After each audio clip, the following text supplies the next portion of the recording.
This is also FBI Director Wray's first appearance on Capitol Hill since the January 6th insurrection. Director Wray, welcome back. At the outset, I want to extend my condolences for the loss of FBI Special Agents Daniel Alfin and Lauren Schwarzenberger, who were killed last month in the line of duty in South Florida. Tomorrow marks the 8 weeks that have passed since an armed mob stormed the U.S. Capitol, incited, I'm sorry to say, by the President Trump administration and determined to subvert our democracy by disrupting the Electoral College count. As Senate Minority Leader Mitch McConnell said, quote, "There is no question, none, that President Trump is practically and morally responsible for provoking the event of that day." While these efforts to overturn a free and fair election were ultimately unsuccessful, the trauma of that tragic, harrowing day lingers on. This timeless symbol of our democracy still bears the scars of that attack. The attack caused the senseless deaths of Capitol Police Officers Brian Sicknick and Howard Leamadgood and D.C. Police Officer Jeffrey Smith. Countless police officers, staff, journalists, and members of Congress remain haunted by the sights and sounds of that day. The neo-Nazi symbols and Confederate flags paraded through the hallowed halls of the United States Capitol.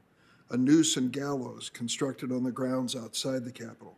The sinister shouts of "Hang Mike Pence" and "Where's Nancy?" The extremists carrying zip ties and clad in tactical gear.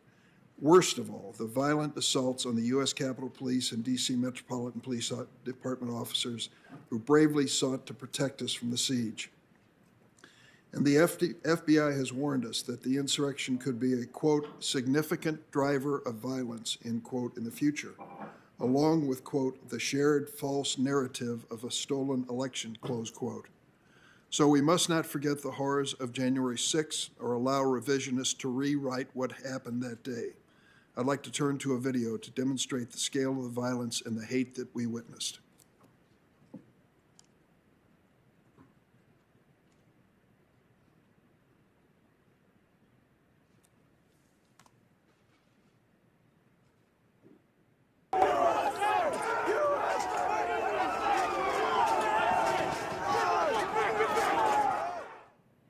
It's just a cloud of smoke, broken flag poles, everything in the rotunda just laying there on the floor. We're told to get helmets, riot helmets. You just see a sea of people, and then you look down and you see officers fighting with these people, pepper spray, smoke grenades, gas grenades.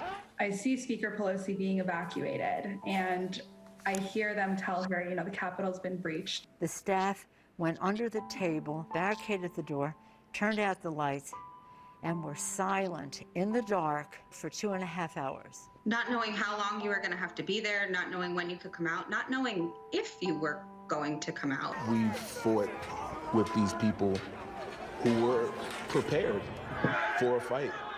They had on gas masks, they had on body armor, they had on tactical gear, bulletproof vests.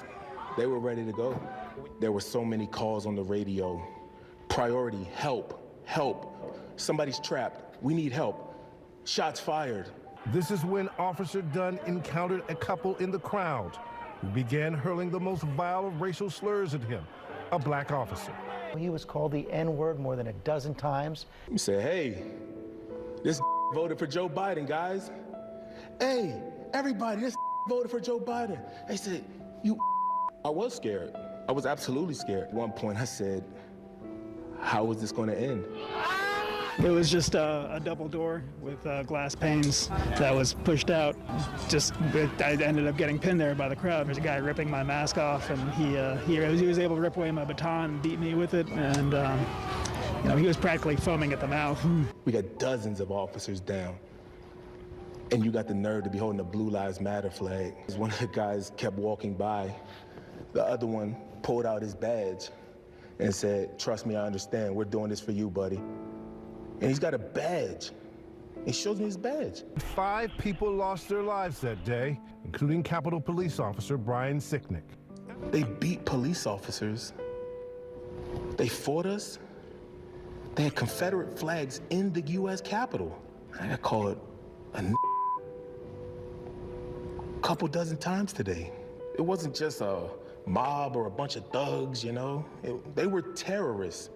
They tried to disrupt this country's democracy. That was their goal. Is this America? Is this America? What the hell just happened? The hate on display that terrible day is not a new phenomenon in our country. America's first domestic terror organization, the Ku Klux Klan, was born in the aftermath of the Civil War to terrorize formerly enslaved African Americans. As Judge Merrick Garland noted at his nomination hearing, the Department of Justice was founded during Reconstruction to, quote, secure the civil rights promised by the 13th, 14th, and 15th Amendments. He went on to note that the first Attorney General appointed by President Grant led, quote, a concerted battle to protect black voting rights from the violence of white supremacists, successfully prosecuting hundreds of cases against members of the Ku Klux Klan. The insurrectionists who stormed the Capitol on January 6 did not wear white robes and hoods. They might as well have. They are the latest incarnation of violent white supremacist movements that has terrorized fellow Americans on the basis of their race, religion, and national origin for more than 150 years. Let me be clear at the outset. I've said this on many occasions, and it bears repeating. I condemn all violence, regardless of ideology. I hope my Republican colleagues will join me today in acknowledging, as the Department of Homeland Security found last October, that violent white supremacy is, quote, the most persistent and lethal threat in the homeland. I hope they'll also join me in unequivocally condemning the big lie that the November 3rd election was stolen, a falsehood which the former president continues to spread, which helped provoke the January 6th insurrection and threatens to incite future attacks. As the January 6th attack on the Capitol demonstrated, for too long our federal government has failed to address the growing terrorist menace in our own backyard. I have been sounding this alarm for some time. In 2012, I held a hearing in this committee on hate crimes and domestic extremism, following the horrific massacre of 6 worshipers at a Sikh Gurdwara in Oak Creek, Wisconsin, perpetrated by a white supremacist. In early 2017, I introduced the Domestic Terrorism Prevention Act with Congressman Brad Schneider, a bill that would enhance the federal government's efforts to prevent domestic terrorism. During the Trump administration, I led multiple letters to Attorney General Barr and to you, asking the steps that were taken by the Department of Justice and the FBI to combat the growing threat of white supremacist violence. I asked why the Bureau made the inexplicable decision to stop tracking white supremacist incidents as a separate category of domestic terrorism. I'm still awaiting the response. Meanwhile, the threat posed by domestic terrorists, and in particular white supremacists and other far-right extremists, has only continued to grow. The 2015 mass shooting at Mother Emanuel AME Church in Charleston, South Carolina, where a white supremacist killed 9 members of the church. The 2018 mass shooting at the Tree of Life Synagogue in Pittsburgh, Pennsylvania, where a white supremacist killed 11 members of that Jewish congregation. The 2019 mass shooting at the Walmart in El Paso, Texas, where a white supremacist targeted Latinos, killing 23 people, and many, many more. Far too many Americans, particularly people of color and religious minorities, worry whether their community will be next to be devastated by tragedy.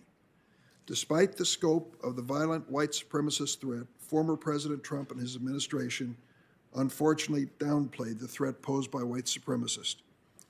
The Trump administration never set up a task force to combat the numerous incidents of deadly terrorist violence by white supremacists and other extremists. It was only after the Black Lives Matter activists protested last summer against police misconduct that the administration found the need to establish a task force to address, and I quote, anti-government extremists. And a recent report in the New York Times details how the Trump administration's baseless efforts to paint the far left as the real domestic terrorism threat, quote, diverted key portions of the federal law enforcement and domestic security agencies at a time when the threat from the far right was building ominously. To put this challenge in context, even conservative writers believe we are now facing a constitutional crisis. For the first time ever, We have failed to have a peaceful transfer of power, and many are questioning the legitimacy of the current administration. The fact that this divisive political force is hateful and violent challenges all of us to redouble our efforts. I join my Republican colleagues unequivocally in condemning left-wing violence, but let's stop pretending that the threat of Antifa is equivalent to the white supremacist threat. Vandalizing a federal courthouse in Portland is a crime. It should be prosecuted to the full extent of the law, but it is not equivalent to a violent attempt to overturn the results of elections, nor is it equivalent to mass shootings targeting minority communities. This false equivalency is an insult to the brave police officers who were injured or lost their lives on January 6, as well as dozens of others who've been murdered in white supremacist attacks. We need to be abundantly clear that the white supremacists and other extremists are the most significant domestic terrorism threat facing the United States today. I hope everyone in this room can look at the facts and acknowledge this, and we can come together on a bipartisan basis to defeat this threat. Now I'd like to turn to Ranking Member Grassley. Thank you, Mr. Chairman. And thank you, Director Wray, for being here as opposed to being virtual like we have some people testifying. We all agree that what happened at the Capitol January 6th was a desecration of our shared values. It was an attack on the seat of democracy. Those who engaged in violence disgraced our country.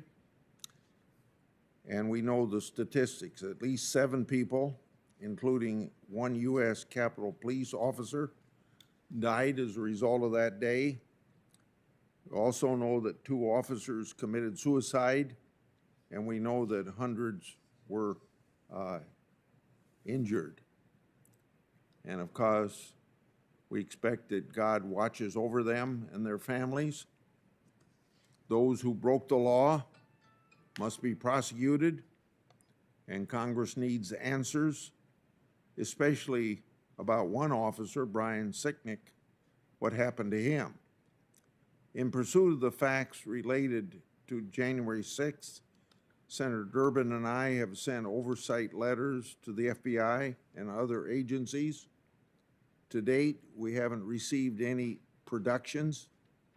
It's difficult to hold a hearing today without records, so the FBI must fully respond to Congress. However, I'm pleased to see that many investigative cases are progressing around the country. As I've noted before, the ultimate responsibility for this attack rests on the shoulders of those who unlawfully entered the Capitol. I've also made very clear that everyone involved must take responsibility for their actions that day, including our former president. Now, in the wake of January 6th, we must seriously examine the threats of domestic extremism. But unfortunately, this threat isn't limited to the events of that terrible day. To fully address it, we must examine the forms of domestic extremism that span the ideological spectrum. And I hope this doesn't put me opposite Senator Durbin on this issue, because I just heard him, and I don't think I disagree with anything that he has said. But a narrow view of these matters would be intellectually dishonest. We're not serious about tackling domestic extremism if we tolerate mobs that attack some police officers, but not all police officers. We're not serious about tackling domestic extremism if we care about some government buildings being attacked, but not others.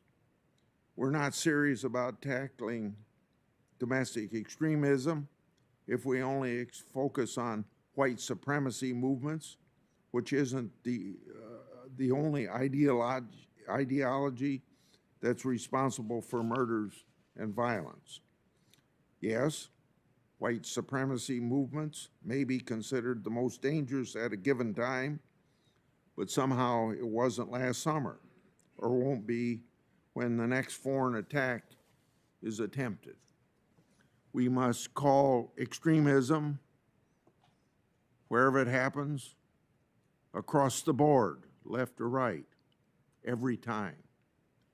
We must focus our resources to try to see as much of it coming as we possibly can, wherever it comes from. It hardly registered in the media when marshals and Secret Service officers defended courthouses and the White House. That's not Senator Durbin's fault, that's the media's fault. They were called stormtroopers by the Speaker of the House, like they aren't even human beings. Vice President Harris, when she was a senator, supported the Minnesota Freedom Fund, an organization that helped bail out violent rioters in Minnesota. 13 staffers of a candidate for president at that time boasted on Twitter that they donated to the group. According to one news report, the group paid $75,000 to get one man out of jail when he was charged with attempted murder for allegedly shooting at a police officer during the May protests. One of the most upsetting aspects of the violence this summer has been the targeting of innocent law enforcement officers, just like innocent law enforcement officers were targeted during January 6th. We had more than 700 officers being injured between May 27th last year and June 8th last year. Officers have been assaulted, slashed, struck with hammers, baseball bats, and blinded by lasers. 67 Secret Service officers were injured during a 3-day siege on the White House, which caused then President Trump to be brought into a secure bunker. We also remember on television seeing our colleague from Kentucky having a hard time getting to the White House when he wanted to go there sometime last summer. We also had the church across the street was lit on fire across the street from the White House as part of that continued left-wing assault. More than 300 people were charged federally for their roles in those months of violence. 80 of those charged related to the use of arson and explosives. At least 14,000 people were arrested in 49 cities. At least 25 people died in violence related to the riots. There has been 280 arrests as a result of the January 6th attack, compared to more than 1,000 arrests as a result of riots just in Portland last year. It's been estimated that insurance losses of summer's civil unrest possibly exceeded $2 billion. It's been a relatively frequent sight at summer's violence events to see individuals acting in coordination, holding the A symbol for Antifa. And as I said before, I don't disagree with anything I heard Senator Durbin say this morning. But we did have an admitted Antifa adherent in Portland murder a conservative protester. Supporters of that group have been charged federally for promoting riots and using Molotov cocktails, even after President Biden's electoral victory. Can you believe this? Antifa rioters attacked the Oregon Democratic Party headquarters, and they did that on Inauguration Day. You'd think the results of the election ought to satisfy them, if that's what they wanted to accomplish in an anti-Trump manner of getting rid of the president as Trump, or Trump as president. Let's not forget about left-wing activists who opened fire on 24 Republican congressmen and hit a Capitol police officer, a congressional aide, a lobbyist, and Representative Steve Scalise at a baseball field in Alexandria, Virginia. And of course, our colleague on the other side of the aisle had life-threatening injury at that time. In light of these ever-present left-wing threats, I'm concerned about resource shifting talk among our colleagues across the aisle. Let me say this clearly. We aren't going to defund the anarchist extremism program or any other domestic terrorism program. It can't be that the FBI needs a fully funded art theft program but can't afford to fight both right-wing and left-wing extremism. We must examine the issue of domestic terrorism broadly, very broadly, to include all forms of political extremism, domestic terrorism, wherever it falls on the political spectrum. No serious oversight activity and no other policy decisions can be made without doing both.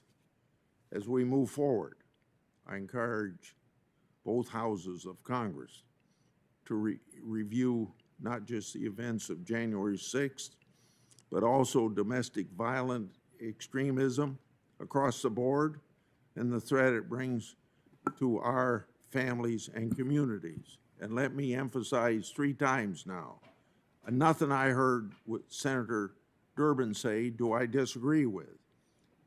But we need real answers on extreme involvement, on pre-planning and coordination.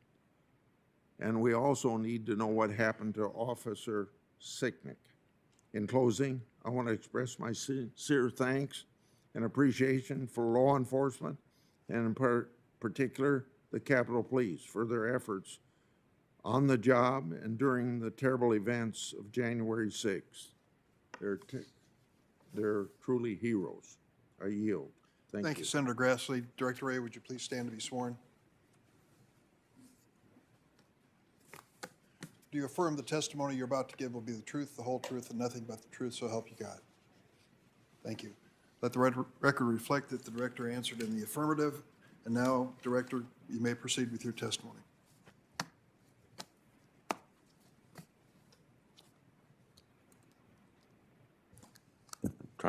There we go. So good morning, Chairman Durman, Ranking Member Grassley, members of the committee. I appreciate the opportunity to be here today to talk about the great work of the men and women of the FBI. Let me start with a quick update on the investigation into the January 6th attack here at the Capitol.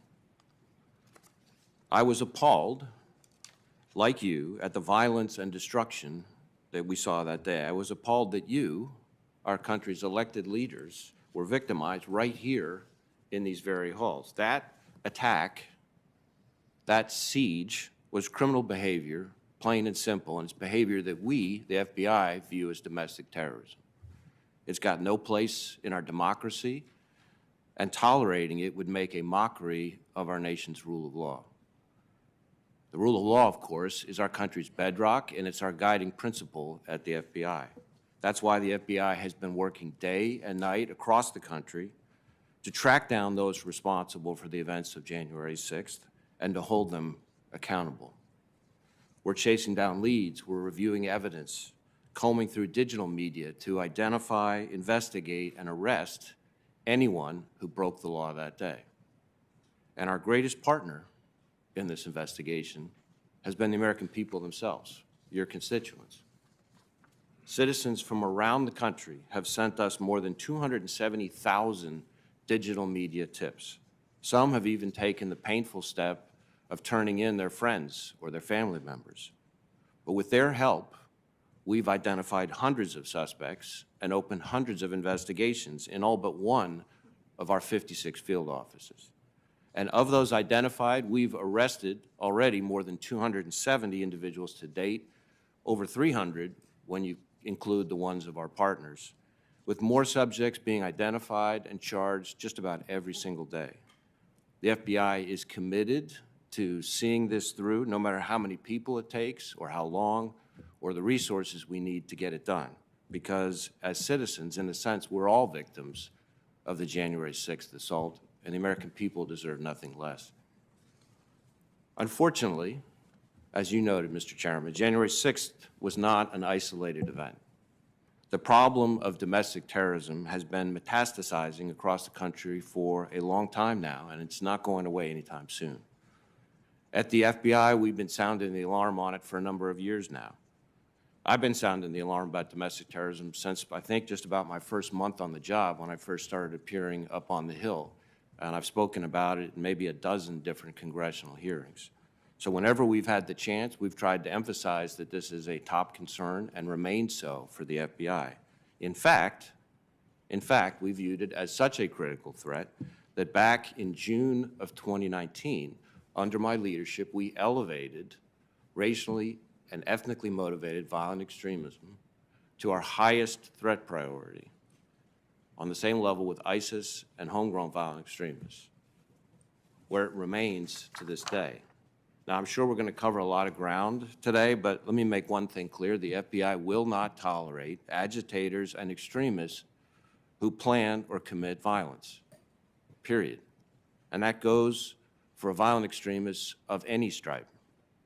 As I've said many times, we do not investigate ideology, but we focus on acts of violence and violations of federal law. And when we see those, we will bring to bear the full weight of our resources, our experience, and our partnerships. And when domestic violent extremists use explosive devices, when they attack government facilities and businesses, when they assault law enforcement officers, when they use violence to interfere with the lawful operation of our government, they should expect the FBI to come knocking on their door, no matter where they try to run. Now, of course, these are not the only issues the FBI is focused on every day, and as I hope we'll discuss in more detail, this morning we confront a wide variety of threats in countless other forms, like the solar winds intrusions, which we're working to investigate and counter with our intelligence, law enforcement, and private sector partners, both here and abroad.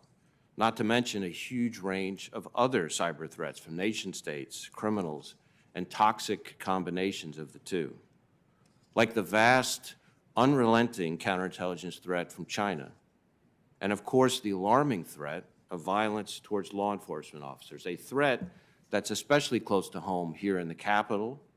The attack on January 6th not only resulted in the injuries of over 100 law enforcement officers, but also the tragic death of U.S. Capitol Police Officer Brian Sicknick in the line of duty. The threat of violence to law enforcement is also deeply personal for us at the FBI. Just 1 month ago today, 2 of our special agents, Laura Schwarzenbarger and Dan Alfin, were tragically killed in the line of duty, and 4 more of our agents shot or wounded, all while serving a search warrant. And I can tell you that there is nothing more devastating, more heartbreaking than the loss of our own. The loss of 2 special agents who not only bravely did what I consider one of the hardest jobs in the FBI, investigating crimes against children, but who were also each parents of young children themselves, of their own, a wife, a husband, and cherished members of their communities. And I know a number of members of Congress, including a number on this committee, reached out and offered their condolences and offerings of support, and I want you to know how much that means to the FBI and how much it means to me personally. Special Agents Laura Schwarzenbarger and Dan Alfin sacrificed their lives that day, like far too many of our law enforcement brethren also killed in the line of duty. Their ultimate sacrifice was not in vain. It was to protect the American people, it was to protect each of us.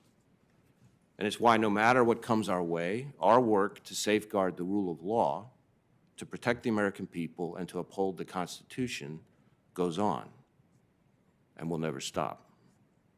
Thank you for the opportunity to speak with you today. I look forward to answering the questions.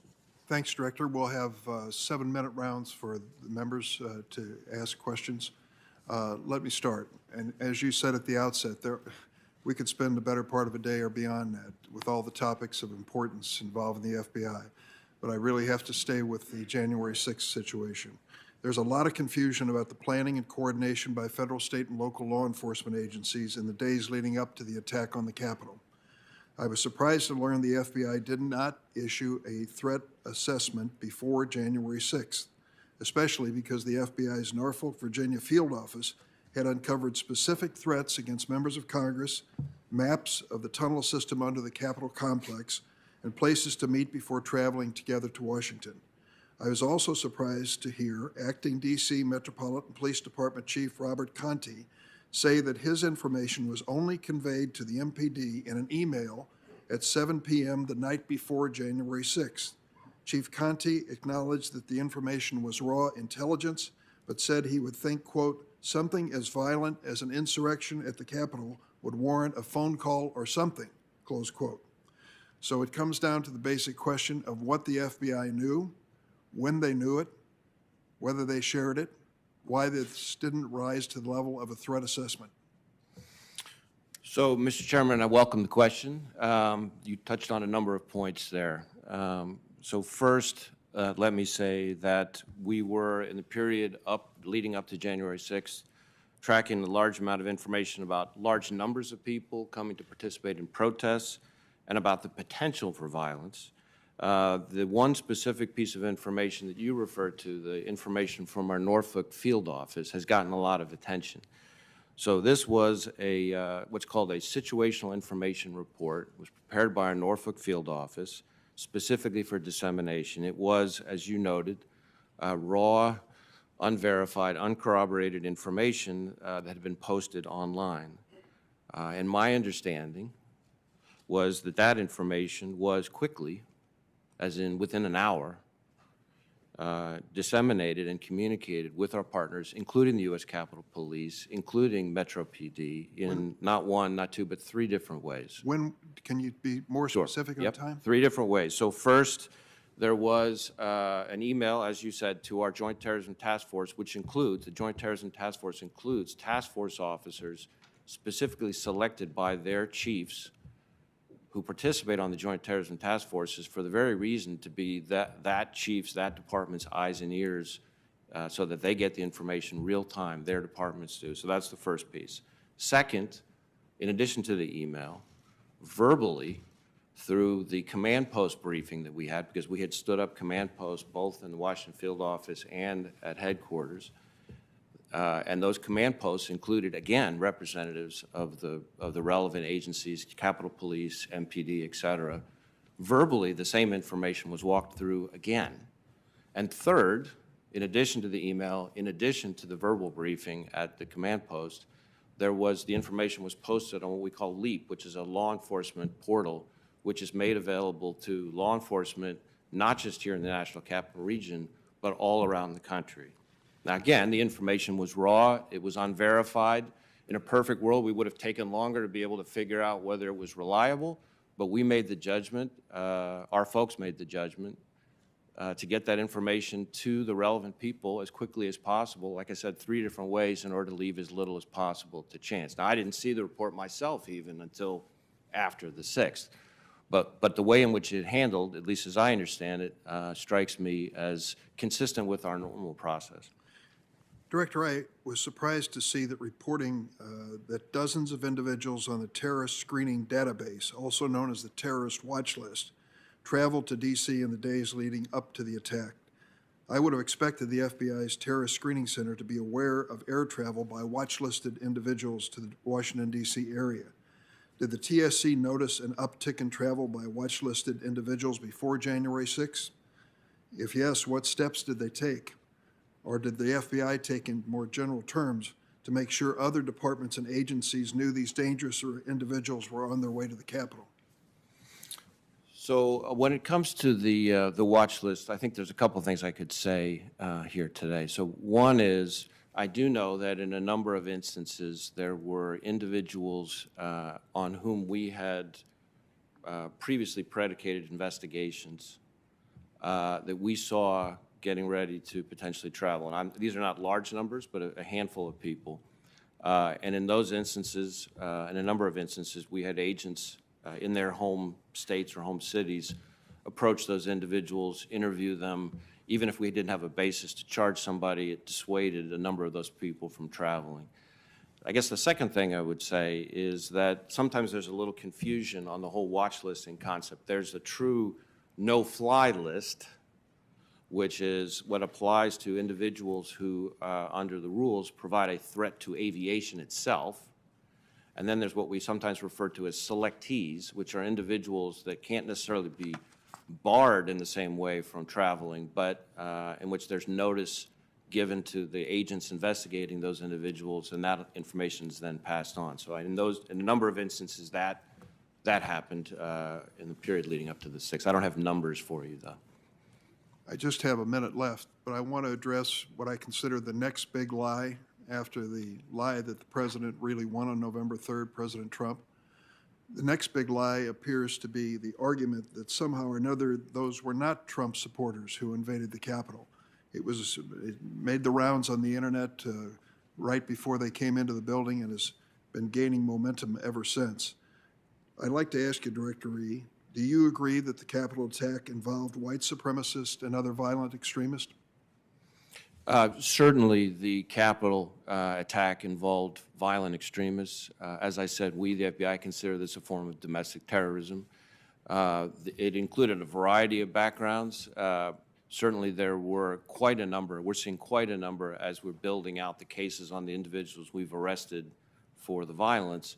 Quite a number who what we would call sort of militia violent extremists. So we've got a number who self-identify with, the Proud Boys or the Oath Keepers, things like that. We also have a couple of instances where we've already identified individuals involved in the criminal behavior who we would put in the racially motivated violent extremists who advocate for what you would call sort of white supremacy. So there have been some of those individuals as well. One of the things that's happening as part of this is that as we build out the cases on the individuals, when we arrest them for the violence, we're getting a richer and richer understanding of different people's motivations. But certainly, as I said, militia violent extremism, some instances of racially motivated violent extremism, specifically advocating for the superiority of the white race. Based on your investigation so far, do you have any evidence that the Capitol attack was organized by, quote, fake Trump protesters? We have not seen evidence of that at this stage, certainly. Thank you. Senator Grassley. Yeah. We all want to know what happened to Officer Brian Sicknick. Tragic death as a result of that January 6th assault. There's been conflicting reports about his cause of death. Have you determined the exact cause of death? And is there a homicide investigation? So I'll take the last part of your question first. There is an ongoing investigation into his death. I have to be careful at this stage, because it's ongoing, not to get out in front of it. But I certainly understand and respect and appreciate the keen interest in what happened to him. After all, he was here protecting all of you. And as soon as there is information that we can appropriately share, we want to be able to do that. But at the moment, the investigation is still ongoing. So does that mean, since the investigation is going on, you have not determined the exact cause of the death? That means we can't yet disclose a cause of death at this stage. But you have determined the cause of death. I didn't say that. We're not at a point where we can disclose or confirm a cause of death. It's important for the committee to fully understand the FBI's caseload regarding domestic extremism cases. I have a series of data-driven and data-centered questions for you that I'll give a list of these in sequence. I'd prefer the answers now, but if you don't have them, I'll accept those answers after the hearing as long as you commit to do so. So this is a series of questions. What percentage of your investigation regarding January 6th are predicated as racially motivated violent extremists or white supremacist originated individuals? Secondly, what percentage of our other extremist ideologies for domestic violence extremists, homegrown violence extremists, and international extremists? How many total FBI investigations are ongoing? And of that figure, one, how many are motivated by jihadist ideology? How many are motivated by white supremacy ideology? And how many are motivated by left-wing anarchists?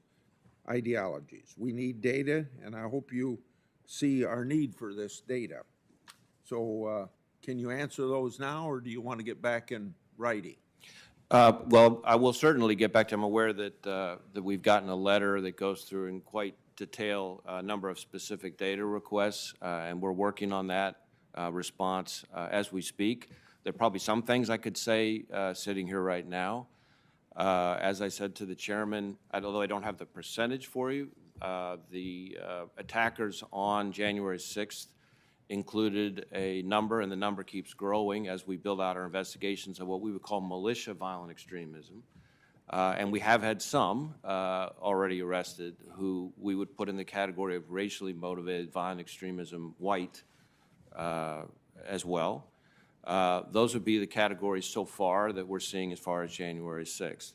Now, looking back bigger picture, because I think the rest of your question goes more to our caseload overall, I could say a number of things on that. In terms of domestic violent extremism, domestic terrorism, that number is now, has grown steadily on my watch. So we've increased the number of domestic terrorism investigations from around 1,000 or so when I got here to up to about 1,400 at the end of last year to about 2,000 now. That's domestic terrorism overall. When it comes to racially motivated violent extremism, that number, again, number of investigations and number of arrests has grown significantly on my watch. And the number of arrests, for example, of racially motivated violent extremists who are what you would categorize as white supremacists last year was almost triple the number it was in my first year as director. And when it comes to anarchist violent extremists, which is another category that you asked about, that number has also grown over the course of my tenure. Last year, I think we had more arrests of anarchist violent extremists than in the prior 3 years combined. Can I stop you there? Yeah. Because you've done a good job of giving us the overall view, and I assume in writing we can get specific answers, and the numbers are very important. Data is very important. Former acting DHS Secretary Wolf has stated, quote, or not quote, that the lack of visibility into the anarchist extremist movement may have caused the federal government to be underprepared for the riots this summer. Former Attorney General Barr stated that the FBI has robust programs for white supremacy and militia extremism, but is significantly weaker anarchist extremism program. So unless you disagree with Wolf or Barr, how do you plan to make your left-wing anarchist extremism program as robust as your white supremacy and malicious extremism program? Well, I think that's a long and complicated question to answer in a sense, but I'll give you a few things for right now. One is, I think, as with any domestic terrorism threat, or frankly any counterterrorism threat more broadly, we're always looking to develop more and better sources so we get more visibility, insight into the plans and intentions, tactics, procedures, et cetera, of any group of violent extremists. Another is to get better at learning how to navigate around some of the operational tradecraft that they use. So the more times, the more arrests we see, and this is relevant both for the anarchist violent extremists and for the racially motivated violent extremists, for example, the more of the arrests that you see, while that's obviously good news for everybody that we're arresting people who need to be arrested, there's a whole other part of that that's really important that I want to emphasize, which is the more arrests we make, the more from those cases we learn about who else their contacts are, what their tactics are, what their strategies are, et cetera. And that makes us smarter and better able to get in front of the threat going forward. Mr. Chairman, can I ask one very short question that I think will give a short answer? And then I'll submit questions in writing if we don't have a second round. Why hasn't the FBI produced the January 5th, 2021 Norfolk memo to Congress? So that information is law enforcement sensitive. I'm aware of the interest, and I think part of the reason it had been withheld in consultation with the department had been the ongoing investigations that we have, but I certainly understand the interest. And I can commit to you that I will get with my staff and see if we can make that available. Okay, thank you. Senator Leahy by remote. Am I unmuted now, Mr. Chairman? Yes, you are. Thank you. Director Wray, thank you for being here. I don't envy you your job at all. You know, for those of us been here a long time, we've seen the changes, dramatic changes that go on in what you face. You've always spoken about the truth about the threat of domestic terrorism, and I know that sometimes it's been politically difficult to do so. You have to deal with reality. You can't deal with the politics. So I'll ask you a few quick questions. Begin with, do you stand by your previous testimony that white supremacist extremism is the dominant, most persistent source of domestic terrorism threats we face today? Sorry, I couldn't hear the last part of the question, which I think may be the key part, so I just want to make sure. Right. Do you stand by your previous testimony that white supremacist extremism is the dominant, most persistent source of domestic terrorism threats we face today? I would certainly say, as I think I've said consistently in the past, that racially motivated violent extremism, specifically of the sort that advocates for the superiority of the white race, is a persistent, evolving threat. It's the biggest chunk of our racially motivated violent extremism cases for sure, and racially motivated violent extremism is the biggest chunk of our domestic terrorism portfolio, if you will, overall. I will also say that the same group of people we're talking about have been responsible for the most lethal attacks over the last, say, decade. And when I look at what happened on January 6th, it appears that right-wing white supremacist groups played an instrumental role in the violent assault. Is that your conclusion also? Well, let me answer that this way. I think we're basically saying the same thing. I mean, we don't tend to think, we at the FBI don't tend to think of violent extremism in terms of right, left. You know, that's not a spectrum that we look at. What I would say is that it is clear, as I think I said to Chairman Durbin, that a large and growing number of the people that we have arrested so far in connection with the 6th are what we would call militia violent extremism, militia violent extremists, and then there have been some already that have emerged who I would have put in the racially motivated violent extremist bucket, again advocating for the spirit of the white race. And I understand from your testimony previously that you did not see Antifa or left-wing groups playing a significant role in the January 6th insurrection. Certainly, while we're equal opportunity and looking for violent extremism of any ideology, we have not to date seen any evidence of anarchist violent extremists or people subscribing to Antifa in connection with the 6th. That doesn't mean we're not looking, and we'll continue to look, but at the moment, we have not seen that. So what you do is you look, as somebody in law enforcement should, you look at where the crime was and who committed it, and you go after that, not from some kind of political vendetta, but if you committed the crime, we'll go after you. Is that too simplistic a way of stating it? No, not simplistic at all, and I think a very, very important point that you're making there, and something that's very important to us at the FBI. We focus on the violence and the violations of federal law, and then the ideology comes into it as a further piece of the puzzle as we build out the case. But our focus is on the violence. We don't care what ideology motivates somebody, as Judge Garland, I think, himself said just last week. We don't care whether it's left, right, up, down, diagonal, or any other way. If the ideology is motivating violence and it violates federal law, we're coming after it. Well, I know you're going to come before our Appropriations Committee, Senator Durbin, I are on that, and others for a classified briefing. And so I won't go into some of the classified parts.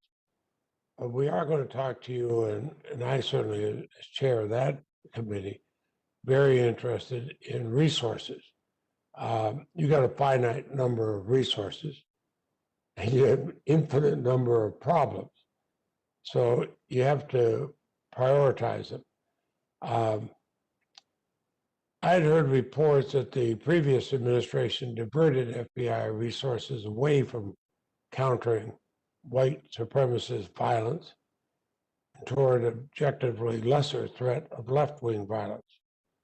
Were you directed at all to shift resources away from right-wing extremists? We did not receive direction to, nor did we separate or divert resources away from tackling racially motivated violent extremism, white, over to anarchist violent extremism or anything along those lines. In fact, as I've said, I elevated racially motivated violent extremism, the vast majority of which is of what you would call white supremacist violence, to our highest threat priority where it has stayed, and that drives resources, that drives the collection requirements for all of our field offices, and I think the results speak for themselves. We have significantly grown the number of investigations and arrests in the category that you're asking about. It was up to about 1,400 by the end of last year, and it's up to about 2,000 now, which is doubled where it was at the pace when I started this job. Well, and that's why I would expect you to go where the crimes are and go after it. But we've seen a lot of hate crime, certainly concerns of the hate crimes against Asian Americans. I was the lead co-sponsor of the Matthew Shepard Hate Crimes Prevention. But now, when we see the increases, a recent FBI report indicates that 87% of law enforcement agencies participating in the FBI's hate crime data collection have reported 0 hate crime incidents within their jurisdictions. Do you think that's accurate? Well, certainly we are constantly trying to improve the quality and quantity of reporting on hate crimes. I think we know that historically hate crimes are underreported. Having said that, it's not necessarily the case that every department is out there in the country is going to have had a hate crime in its jurisdiction in the course of any given year. So we've focused a little bit less on whether the percentage of departments that report it. We do want the percentage of departments who are cooperating and voluntarily responding to go up, and we focus more on whether or not the growth in the number of hate crimes reported overall seems to be building or not.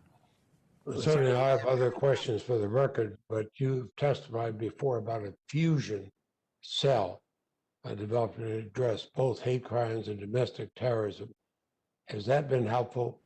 It has. So what you're referring to is something that I put in place, I guess about 18 months, maybe 2 years ago. I created a domestic terrorism hate crimes fusion cell, which brought together, because a lot of these crimes could fit either into a domestic terrorism bucket or a hate crimes bucket. And what I was worried about was making sure that within the FBI we didn't have a left-hand, right-hand problem. And so we brought together people focusing on both into a single fusion cell with the goal of trying to be proactive against some of the threats that are coming. And one example that I'll cite that we're particularly pleased with, which I think is an indication of the success the cell is having, we were able to get in front of and prevent an attempted, I think, explosives attack on a synagogue in Colorado. And that, I think, is largely a credit to the fusion cell, which was able to kind of help us figure out how to get in front of those kinds of attacks. Thank you, Senator Leahy. Thank you, Mr. Chairman. Senator Graham? Thank you, Director Wray. I'm going to try to look forward, then we'll talk a little bit about January the 6th. Do you think the National Guard presence at the Capitol at the level we have today should continue? If so, for how long? You know, Senator, I'm not sure that I'm really the best equipped to evaluate the National Guard presence. Okay, fair enough, fair enough. You're the best equipped to talk about the capability of the FBI. Do you have enough people and resources to deal with all the threats we've been talking about this morning? Well, needless to say, Senator, I welcome and appreciate the question. Everywhere I go, someone has really good ideas about things they think the FBI should be doing more of. But I have not found very many people with great ideas, or at least responsible ideas, of things the FBI could be doing less of. And so our folks are busting their you-know-whats to try to deal with all these threats. We need more agents, we need more analysts, we need more data analytics, et cetera. Let's just stop there, because we need to learn as much as we can from January the 6th. This is the 20th anniversary of 9/11. Are you concerned about international terrorists paying us a visit? Absolutely. Okay. Are you concerned about the interaction between international terrorists and domestic terrorists? That's a growing phenomenon, certainly something we're watching with concern. One of my great concerns was that as people flowed into the Capitol with backpacks on, you had no idea who they were and what they were carrying. So it'd been very easy for some international terrorist group to infiltrate this crowd. Do you agree with that? I do think it would have been easy for that to happen. I don't know that we've seen evidence that it did happen, but that's certainly one of the specific things we're looking for. After the attack, don't you think international groups are seeing this as a vulnerability in our system? I'm sorry, I couldn't hear the... International terrorist groups may have found a way to get closer to the Capitol by integrating themselves into domestic political movements? Well, certainly we think the events on January 6th have been, at a minimum, an inspiration to a number of terrorist extremists out there, and may even have been worse than that. So here's my challenge to you. Sit down and put pen to paper, and in the think big, not small. What do you need that you don't have in terms of agents and resources? And put it to paper. I'm on the Appropriations Committee with Senator Durbin. Many of us here are. I think we've got an opportunity here to plush you up. Is it fair to say that since 9/11, domestic terrorism has exploded as a threat? Well, it's certainly grown dramatically. Okay, grown dramatically, which takes resources to combat. Is that correct? Yes. Has the FBI grown dramatically since 9/11? Not as dramatically as the threat. Okay, so what I want you to do is take the number of agents and resources you had on 9/11 and tell us where you're at today, and make sure that we understand that the threats you're facing are much greater than there were 20 years ago, and challenge us to give you the resources to meet those threats. Back to January the 6th, is it fair to say as director of the FBI, you were not informed of the raw intelligence coming from the Norfolk office? Is that correct? Not before January 6th. Okay. So this was an internet posting that somebody captured? My understanding is that this was information posted online under a moniker or a pseudonym. It was unvetted, uncorroborated information, but it was, and it was somewhat aspirational in nature, but it was concerning. It was concerning and was specific enough that our folks in Norfolk thought the need to get it out, even if we hadn't had a chance to corroborate or vet it. Okay, looking back, what would you have done differently with this information? Because this is a hard one. You get something on the internet that's concerning, you don't know if it's true or not, you capture it. What are the lessons learned in terms of how we could have acted better on that information? I think the truthful answer is we're still looking at that. You know, this was, you know, I look at intelligence, both collection, analysis, dissemination.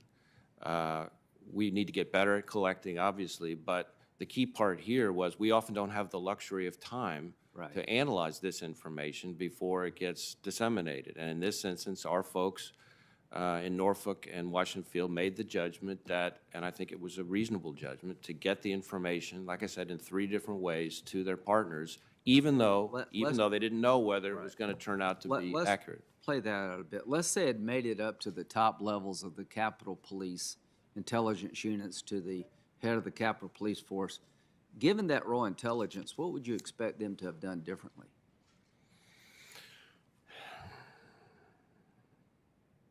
You know, I really want to be careful not to be an armchair quarterback See, here. that's the problem, because I don't know how to answer that question myself. Because you can capture stuff today that may foretell an attack tomorrow, but how much?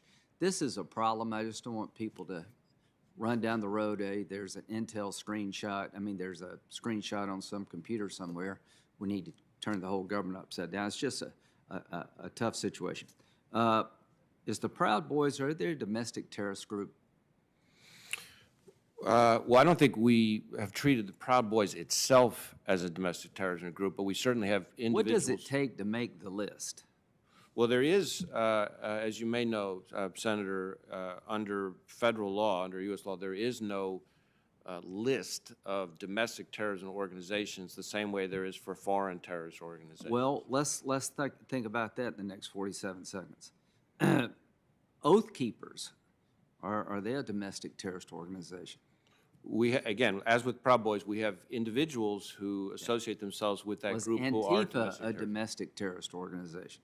Same thing, same answer? Same answer. So why don't we think about how to gather better information and expose some of these groups? If they were on a list, would it make it easier for you? I think the issue of whether or not to designate or have a formal mechanism for designating domestic terror groups in the same way we do with, say, Al-Qaeda or ISIS, I think there's reasonable debate about whether or not it would really Is the advance the needle. KKK a domestic terrorist group? Well, there is no legal designation for domestic terrorism. My point is, I don't know if we should have one or not, but I think it's time to think about it. Thank you, Senator Graham. Senator Feinstein. Thanks very much, Mr. Chairman, and welcome. Last November, the Associated Press reported that hate crimes rose to the highest level in more than a decade. The AP also reported that the United States recorded the most hate-related killings since the FBI began collecting data in the 1980s. Despite this finding, only about 14% of the agencies in the FBI hate crimes report indicated that hate crimes occurred in their jurisdictions. So here's the questions. What actions are you taking to make it easier for local agencies to collect and report this data to the FBI? So I appreciate the question. As your question references, we do know that there is a phenomenon that I think is fairly widely accepted of underreporting of hate crimes. And so even though the number of hate crimes reported continues to grow, we don't know whether that means the number of hate crimes is growing or whether the number of reports of it is now starting to grow. We are trying to do a lot, and we do hundreds of these outreach, training, et cetera, of state and local law enforcement to help them understand better how to identify and report hate crimes. We also have a manual that we put out that helps explain better how to identify that. Of course, a lot of times the offenses that they're looking at under state and local laws don't necessarily come with a neat label that says this is a hate crime on it, and so that's part of the challenge. But we're working with them to try to improve awareness so that we can get better reporting on the subject. Well, that's certainly appreciated. I want to ask about the threat of domestic terrorism by white supremacists. It isn't new, but it's gained a lot of attention within intelligence circles in recent years, and it's the biggest domestic terrorism threat, I understand. Last year, you testified before the House Homeland Security Committee that, quote, the most lethal of all domestic extremists since 2001 have been racially and ethnically motivated. Similarly, the former acting DHS secretary testified before the Senate that, quote, white supremacist extremists, from a lethality standpoint over the last 2 years, particularly when you look at 2018 and 19, are the most persistent and lethal threat when we talk about domestic extremists. Why is the threat of white supremacist terrorism so prevalent in this country? You know, I think that's some of that is a sociological question that I'm not sure that I'm really the right person to address. Certainly, as you say, it has been the biggest chunk of our racially motivated violent extremism cases, and itself the biggest chunk of our domestic terrorism caseload overall, and the most lethality over the last decade has been from these same extremists. The things that drive these people, you know, I think range. One of the things that we struggle with in particular is that more and more the ideologies, if you will, that are motivating some of these violent extremists are less and less coherent, less and less linear, less and less easy to kind of pin down. In some cases, it seems like people coming up with their own sort of customized belief systems, a little bit of this, a little bit of that, and they put it together, maybe combined with some personal grievance of something that's happened in their lives, and that drives them. And so trying to get your arms around that is a real challenge. Let me move on. There's been a spike in gun sales during the pandemic. The New York Times reports that approximately 2 million guns were purchased in March of 2020. That's the second highest month ever.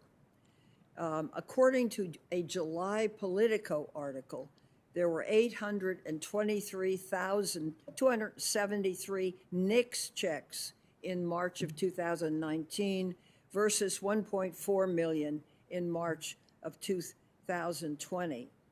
So in March of 2020, NICS blocked more than double the amount of the year before, a whopping 23,692 gun sales in 1 year. Simply put, there's been a dramatic rise in gun sales that's likely going to require some further action. What have you seen, and what will the FBI be doing and or recommending? So in terms of what we're seeing, because we all share the goal of trying to keep guns out of the hands of those who are legally prohibited from possessing them, which is, of course, the whole point of why NICS exists. Last year, as you say, we've seen a significant increase. I think, last time I checked, I think it was something like of the top 10 highest number of NICS checks, you know, per day or per week ever were all last year. You know, maybe 7 of the top 10 ever last year. So the numbers have been really significant during the course of 2020 and the pandemic. We have been trying very hard, and I think we've done a good job of staying on top of the required pace that we have to keep up with to be able to get that done, which has required being creative because of COVID and teleworking and all the things that we've had to kind of work around to keep up with that. But it is a challenge, and I think the budget requests that we've had recently have asked for more resources for NICS because we need to try to keep up with that pace. Thank you. As early as December 29th, the FBI warned about the potential for armed demonstrators targeting legislatures. The former chief of Capitol Police, as well as the House and Senate sergeants of arms, have testified that they did not see the FBI's warning on the eve of January 6 about potential violence in the Capitol. When did you first receive intelligence about the possibility of an attack on the Capitol on January 6? And what happened to the process that people weren't seeing the warnings? Well, Senator, I think the intelligence or the information you're asking about is the much discussed Norfolk SIR, or Situational Information Report. I didn't see that report, which was raw, unverified intelligence, until some number of days after the 6th. But again, that raw, unverified information was passed within, I think, 40 minutes to an hour to our partners, including the Capitol Police, including Metro PD, in not one, not two, but 3 different ways: 1 email, 1 verbal, and 1 through the law enforcement portal. As to why the information didn't flow to all the people within the various departments that they would prefer. I don't have a good answer for that. I will tell you the Capitol Police and Metro PD are terrific partners to the FBI, especially our Washington field office. I'm grateful for their partnership and have nothing but admiration for the hard work and courage and professionalism of the men and women who work in both of those agencies. Thank you, Senator. Thank you. Thank you for your good work. It's appreciated. Senator Cornyn? Director Wray, after the events of 9/11, I think it was Admiral Bobby Inman who coined the phrase failure of imagination. We just couldn't conceive of the idea that something like what happened on 9/11 would occur, but that was a failure to imagine it. And it strikes me that the events of January the 6th share something in common with 9/11 in the sense that it seemed like there was a failure of imagination. That's not to point the finger at anybody to blame, but merely to try to describe what I think may have occurred. So I think you've told us that these extremists are not monolithic. Is that correct? That's correct. Well, I've heard the expression that here in Washington, whoever has the best narrative wins. And so sometimes I think the narrative is created and then try to search for facts that might bolster that narrative. But as you said, the fact is these extremist groups are not monolithic. So that's, I think, an important part of understanding the threat.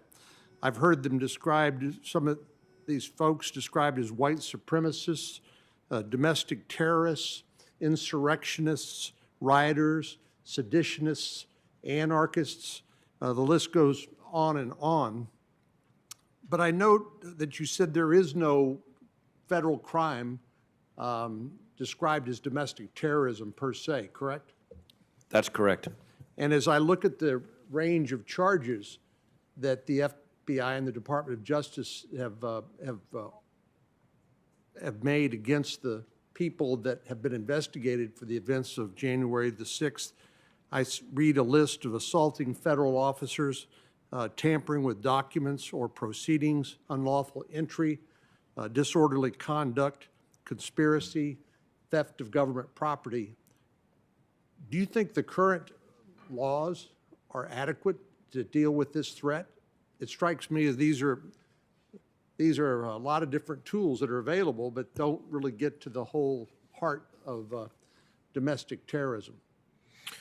Well, I guess I'd say a couple things in response to that. It's of course a very good question. I think number one, our folks, which is one of the things I love about the men and women of the FBI, have proven time and again that they will work with the tools they have, and they are resourceful and entrepreneurial, and we've had remarkably good success at disrupting attacks using the tools that we have. Sometimes those tools and some of the offenses that you listed off have the virtue of being quite simple and straightforward to prove, and so sometimes that's actually a blessing. But certainly, I think you would be hard-pressed to find any FBI director that wouldn't welcome more tools in the toolbox. Fair enough. Well, getting back to this narrative about who was involved on January the 6th, there was a helpful report from the George Washington University Program on Extremism that looked at about 257 federal defendants as a result of the events of January the 6th. They noted that 142 of those 257 defendants they referred to as inspired believers. They said they concluded they were neither participants in any violent extremist group nor connected with any individual who stormed the Capitol. Again, I guess bears out your conclusion, your statement that this is not a monolithic group again. So I think you've touched on two very important points there. One is both with domestic violent extremists and frankly with what we call the homegrown violent extremists, which are the jihadist-inspired. The difference between inspired terrorist attacks and over here, and sort of directed or facilitated, in a more structured, formal way, is something that I think a lot of Americans struggle with understanding. And more, the threat that we face as a country is what I would call the inspired attacks. They don't have formal membership in an organization. They don't have clear command and control direction in the way that, say, an al-Qaeda sleeper cell might have. And that's that much more challenging to pursue, A, because there are fewer dots to connect, the old expression about dots to connect. Right. B, less time in which to connect whatever dots there are. And then you add into it, C, the sort of First Amendment dimensions of people's inspirations and ideology. And then the last point I would make is that we have these, as I said before, increasingly blended ideologies.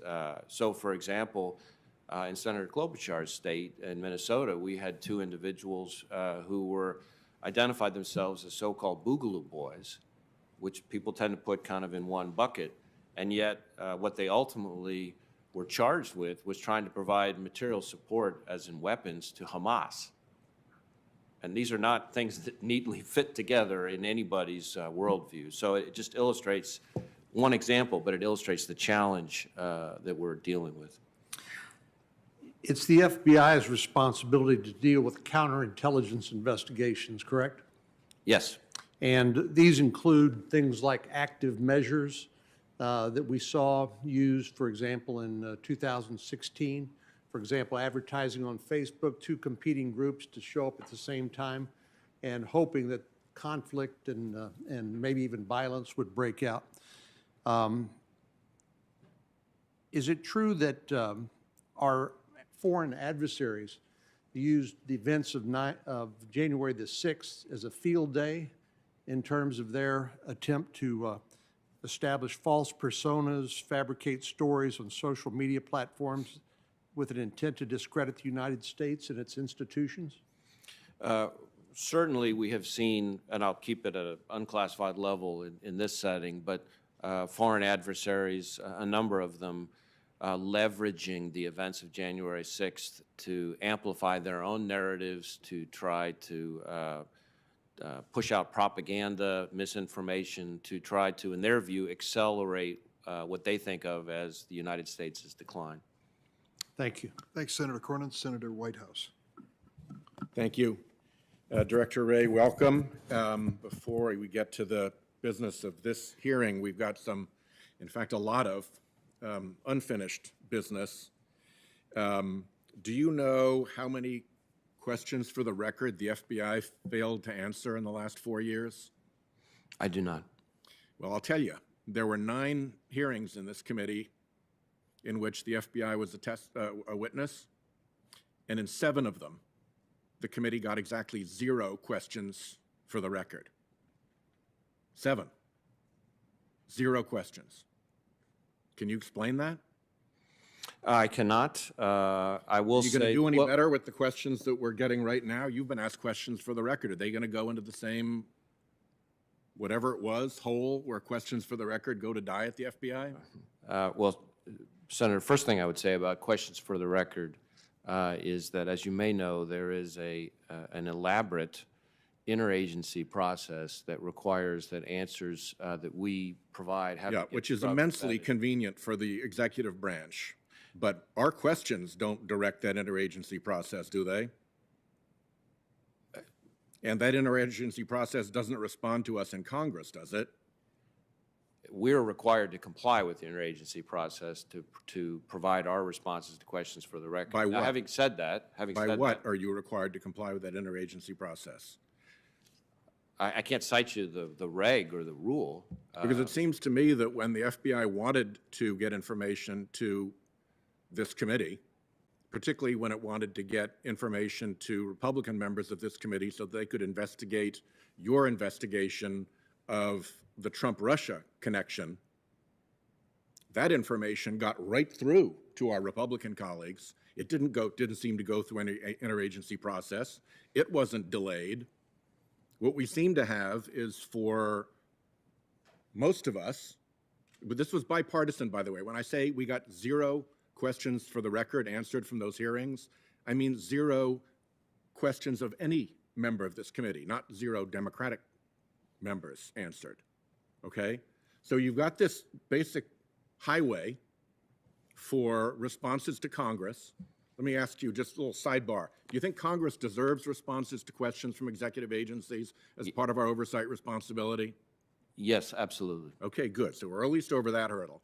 So we've run this rigmarole with the interagency process in which we don't get answers. Some of these go back to 2017, by the way. That's years of not getting our questions answered. And then, when it's a question that's suddenly of interest to one party and to President Trump, there seems to be a little side road that gets built around the traffic jam, and stuff just flies right through. So please don't tell me about interagency process when I've been sitting in this committee watching FBI information get straight to this committee without interagency process. What are we going to do about this? Is this a problem? So, Senator, let me say first, as I said, that I absolutely agree with you that Congress needs answers to its questions. I am frustrated as well at the process. I have added more staff, and my understanding is that when it comes to correspondence, for example, which just doesn't require the same interagency process, that we have significantly reduced the backlog and the turnaround time. But there's no question in my mind. We had no question in my mind. 8 letters go unanswered, the oldest one dated March of 2017. So if you think your process is working, we're not seeing it on our end. Well, I will commit to you that I will do what I can to improve the process. I am frustrated as you are, and obviously we need to get better. Well, I will commit to you that I'm going to make sure that this gets done.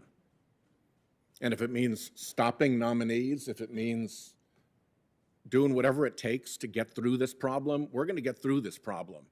Because it is just plain wrong for the executive branch of government in a separation of powers country to refuse to answer questions of the elected representatives of the legislative branch. It's just wrong. And however many excuses and however much rigmarole the executive branch may set up to slow down those answers, I don't care. That's your executive branch rigmarole. That is not a legitimate answer to a legislator's question. And I got stuff that's now backed up for years. Now, the courts have said that they don't want to intervene in enforcing our subpoenas. I'm not sure we can get subpoenas in a 50-50 committee, but assume we could. The courts have said they don't want to enforce it. So you guys can put our subpoenas in the same file with our letters and our QFRs and not answer them. And then what happens is the courts have said, the way we resolve this is we've got to hit you legislatively. The court said we should hold up appropriations for the FBI and for executive agencies that aren't responsive. That's our tool. Your people do good work, Director Wray. I don't think you want that to be our tool. But you can't be in a situation in which you don't answer our questions, you create rigmarole logjams, and when there's a political interest in getting information out to the committee, suddenly none of that rigmarole pertains. Suddenly, everybody gets their hands on all the information that they need just as soon as they need it.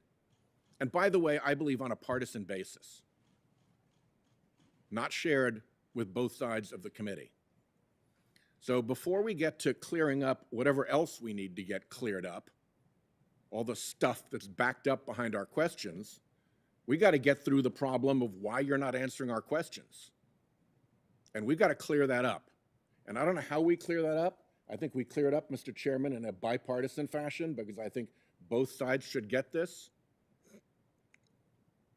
But this business of years going by, of hearings in which 0 QFRs get answered, and letters that get thrown off into the don't care to answer that one pile.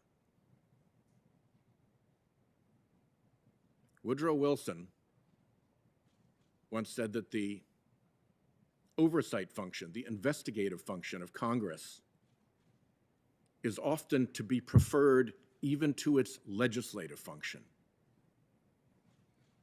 We got to get that back, and I'm going to find a way with this committee and with you to clear the backlog. I don't think you think that I should give up on questions because I've been stonewalled for years. If I've asked them and they deserve answers, they should be answered. Is that correct? Yes. Okay. My time is up. We'll leave it at that. Mr. Chairman, if I just may add, with your indulgence, one point. Senator, I commit to working with you to try to see how we can improve our responsiveness and to getting you more of the information you need. The one thing I will say is that I can assure you that in terms of my responsiveness to this committee, to the members of this committee, or to Congress overall, it is absolutely not, speaking only for myself now, on a partisan basis. Well, you run an organization that seems to have operated under very different rules, and it was you running that organization. So let's not make these distinctions right now. Thank you, Senator. Senator Lee. Thank you, Mr. Chairman. Thanks, Director Wray, for being here and for your service to our country. Like literally every other person in this room, like literally every member of the United States Senate, I'm anxious to see those who committed unlawful, violent acts on January 6th brought to justice. I also believe that with this circumstance, like every other circumstance, we have to make sure that the civil liberties of the American people are protected, that we watch over them. I've heard a number of accounts of individuals who were present in Washington, D.C., but never got anywhere near the Capitol or any violence on January 6th, who have inexplicably been contacted by the FBI, by agents who apparently were aware of their presence in Washington, D.C. that day, with no other explanation, perhaps, other than the use of geolocation data. Are you geolocating people through the FBI based on where they were on January 6th? I think there may be some instances in which geolocation has been an investigative tool, but I can't speak to any specific situation. What are you using to do that? What's your basis for authority? Are you using national security letters? I don't believe in any instance we're using national security letters for investigation FISA of court? the Capitol. I don't believe FISA is remotely implicated in our investigation. Are you using warrants predicated on probable cause? We certainly have executed a number of warrants in the course of the investigation of January 6th. All of our investigative work in response to the Capitol has been under the legal authorities that we have in consultation with the department and the prosecutors at the department. No, I understand that. I'm just trying to understand how you're getting it. So is the FBI accessing cell phone tower metadata from telecommunications companies? Is that where it's coming from? Again, without knowing the specifics, without being able to drill into the specifics, it's hard for me to answer your question in a way that I think you would. Are there instances in which you're interviewing people based solely on information derived from a telecommunications provider, providing geolocation information indicating that they were on or near the National Mall on January 6th? With respect, Senator, because this is a massive nationwide investigation involving thousands and thousands of interviews, it's very hard for me to speak with any absolute confidence as to whether there's any interview predicated on any one specific. No, I understand that. Yeah. I understand that. And I certainly wouldn't expect you to be aware of every circumstance. I would, though, like to know whether you're doing that at all, whether that is ever the basis for it. I would appreciate if you could answer that. If you're not aware of it right now, that's great. But if you could let me know sometime today or tomorrow, that'd be great. I'm sure there's someone who can provide a yes or no answer to that question. Over the years, I've raised a number of questions, and it's one of the things that prompted my question here, about FISA and related questions just about the collection of metadata from communications providers and so forth. Over the years, and by over the years, I mean literally over the last 10 years, the entire 10 years I've served as a member of this committee and as a member of the United States Senate, I've been told fairly consistent answers under different FBI directors and different presidential administrations run by different parties. But the most consistent theme in those answers has been just trust us. Don't worry. We've got good people, smart people, law-abiding people who are running this, and we've got procedural safeguards in place to prevent the type of abuse that you're concerned about. Now, Inspector General Horowitz issued a report in 2019 regarding Crossfire Hurricane, and through a subsequent memorandum dealing with Woods File issues that really helped prove my point. At the time, in response to those concerns, you issued statements suggesting that you would take concrete actions to make sure that these things were changed. Could you tell me what some of those actions are? Have you taken the actions you referred to in response to Horowitz's report and his subsequent memo on the Woods File issues? Yes, Senator, I welcome the question. So first off, as you may know, we accepted all of the findings and recommendations in the Inspector General's report. I ordered at the time over 40 corrective actions to go above and beyond the recommendations of the Inspector General's report, and those have been implemented. Those include everything from strengthening our procedures to ensure accuracy and completeness, to make sure the court gets all the information it's supposed to, changes in our protocols for CHSs, confidential human sources, training changes. I created a new Office of Internal Audit that's specifically focused on FISA auditing. There's a whole number of things I'd be happy to walk through, but I recognize that our time is limited, so you tell me how much. No, I appreciate that. Yeah. And I appreciate anything that you've done within the agency to do that. I hope you can understand my concern, which is that we've been told over and over again we already have strong procedures in place internally. Those strong procedures apparently haven't, over the last 10 years, proven enough. So my view is that in addition to anything that you may be doing that may well be helpful, and I appreciate anything that you're doing that's helpful, we probably ought to have some statutory restrictions as well, so that it's not the FBI and the FBI alone acting solely upon the FBI's internal guidance documents, from which the FBI could, of course, choose to depart at any moment. I'd love to see reforms in this area, and in particular to protect the civil liberties of the American people. I think we need some reforms to our domestic surveillance tools, including things like FISA, that would apply to strengthening the amicus provisions of the FISA court, requiring the FBI to disclose all material exculpatory evidence that's presented to the FISA court. No less important here than in an Article III court sitting in its capacity of adjudicating criminal cases. In fact, if anything, it's more important here because in the FISA context, it's not public. Increasing the standard for warrants under Section 215 to require a probable cause and requiring a probable cause warrant to obtain internet search history, internet browsing history, and geolocation information. Are those reforms that you'd be willing to support? Well, Senator, I'd be happy to work with you to provide sort of operational assessment of the impact of different legislative ideas. Certainly, we view our responsibility as not just to protect the American people, but also to uphold the Constitution. And we say that every day in the FBI. Certainly, I would want to make sure that any legislative changes to FISA didn't have unintended very damaging impact on everything from our sharing of information with our foreign partners, our intelligence community partners, that we didn't elevate the standard in FISA above the level of what we could get, for example, in an ordinary criminal case, things like that, but we'd be happy to engage with you on the subject. Mr. Chairman, my time's expired. Can I add one sentence at the end just to complete the thought? Thank you for your willingness there. We have been told over the last 10 years since I've been here, we will work with you. We will work with you has translated into opposition from inside the FBI every single time we've tried to bring about one of those reforms. Every time. As sure as the sun will come up in the east tomorrow, we've been told by the FBI, you can't do that. Don't worry, we've got it with our own internal controls. I hope you'll be sympathetic to me this time around, recognizing that I've been told that over and over and over again. And we're not going to accept that answer anymore. Thank you. Thank you, Senator Lee. Senator Klobuchar. Thank you very much, Mr. Chair. Welcome, Director Wray.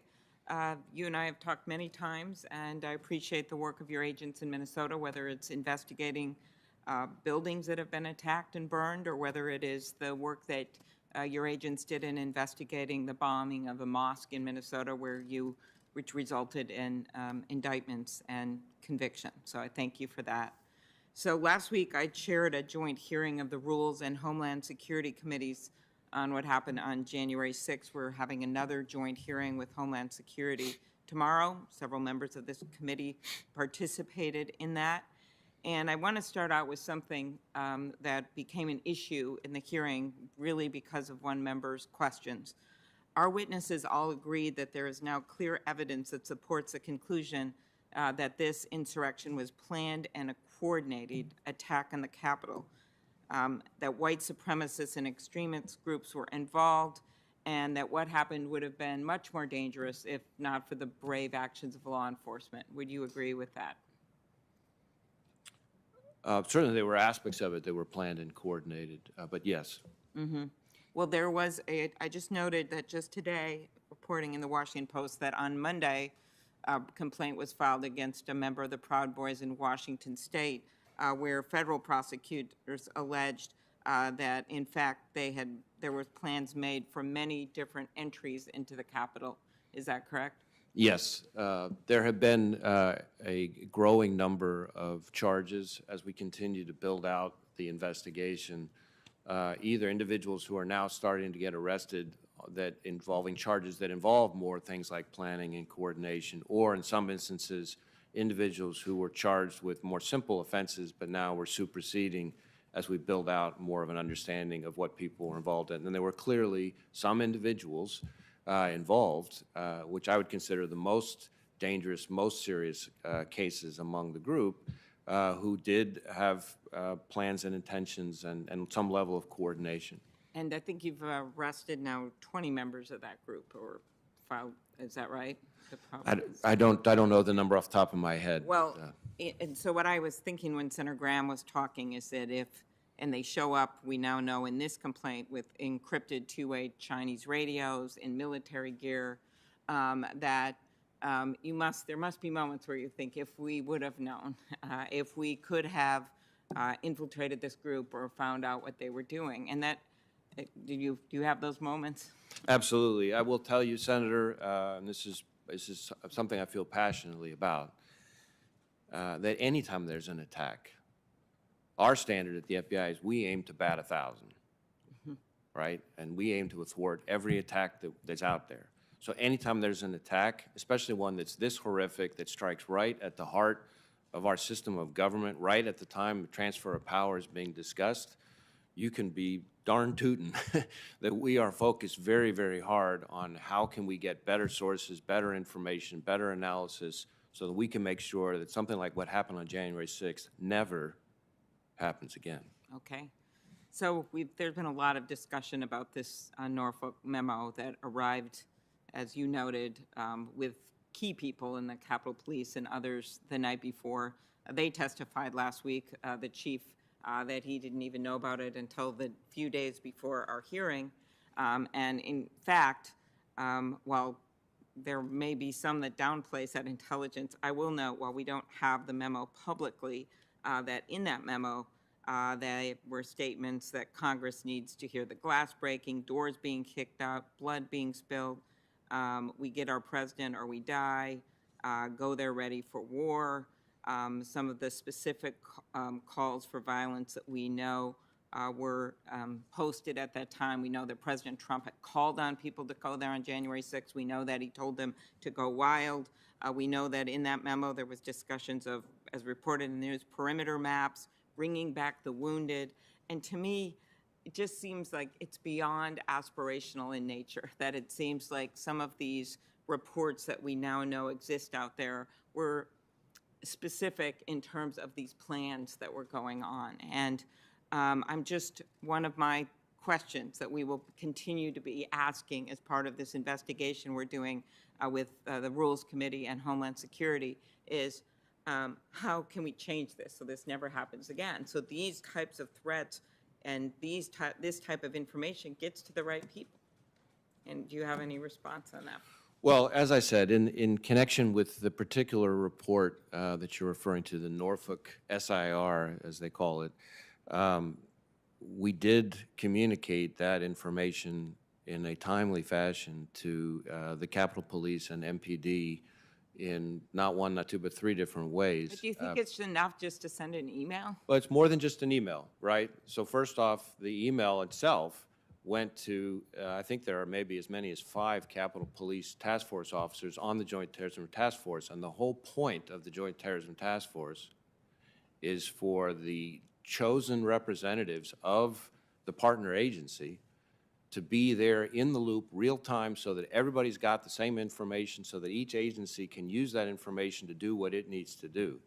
But in addition to the email, so belt and suspenders, it was verbally briefed, and it's hard sometimes for members of Congress to picture what these command post briefings are like, but picture the command post that we had stood up at the Washington field office, representatives of all these agencies in the room.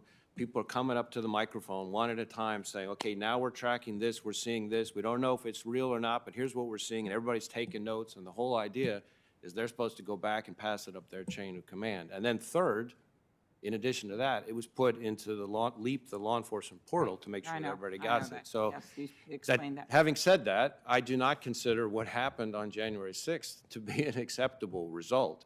And that's why we're looking so hard at figuring out how can the process be improved. Right, and some of this, of course, is the whole structure we have with this Capitol Police Board, that somehow the chief was still calling while the insurrection was going on, these 2 sergeant of arms to try to get permission to get the National Guard.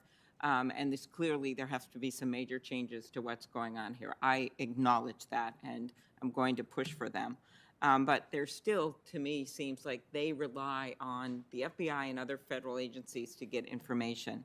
And we know that the New York Police Department sent intelligence reports to them, to the Capitol Police, that's on them, and the FBI's Washington field office in late December indicating there'd be violence on January 6th. Any comments on that?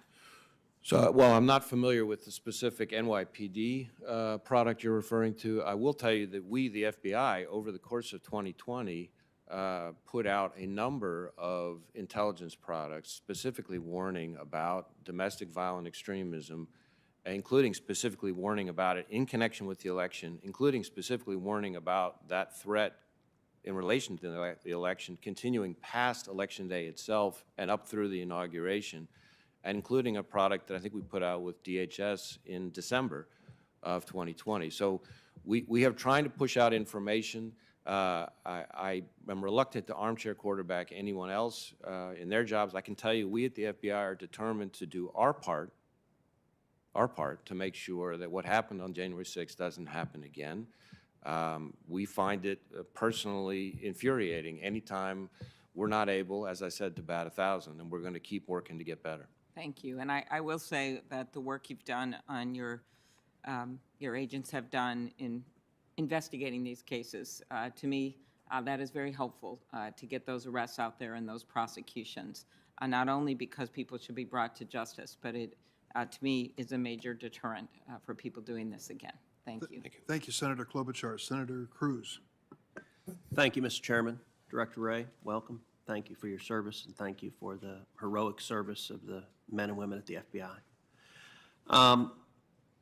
Congress has now heard from numerous law enforcement officials that there is significant evidence that the January 6th attack on the Capitol was premeditated, planned, and coordinated. And you just had an exchange with Senator Klobuchar where you, if I understood you correctly, expressed the FBI's view that it was indeed planned and coordinated. I recognize this is an ongoing investigation and that you're still learning the details, but at this point, what do we know about the planning and coordination that occurred surrounding the January 6th attack? So I guess let me step back and say, first thing is there are sort of 3 groups of people involved in January 6th. The first group, the largest group, the group we need to spend the least time talking about is peaceful, maybe rowdy protesters, but who weren't violating the law. Then there's a second group, think of a reverse pyramid. A second group that is people who may have come intending to just be part of peaceful protests, but either swept up in the motives or emotion or whatever, engaged in kind of low-level criminal behavior, trespass, say, on the Capitol grounds, but not breaching the building. Still criminal conduct, still needs to be addressed, but more on the fly, in the moment, opportunistic. The third group, the smallest group numerically, but by far and away the most serious group, are those who breached the Capitol grounds, who engaged in violence against law enforcement, who attempted to disrupt the members of Congress in the conduct of their constitutional responsibilities. And of those, some of those people clearly came to Washington, we now know, with plans and intentions to engage in the worst kind of violence we would consider domestic terrorism. And so some of that coordination appears to have been coordinated travel, coordinated meeting up, coordinated in terms of what kind of gear they might be wearing or bringing with them, that kind of thing. Again, ongoing, obviously ongoing, much more to come. But you know, often in an investigation, law enforcement follows the money. Is there evidence at this point of coordinated funding prior to January 6th, providing military equipment, providing communications equipment, or the like?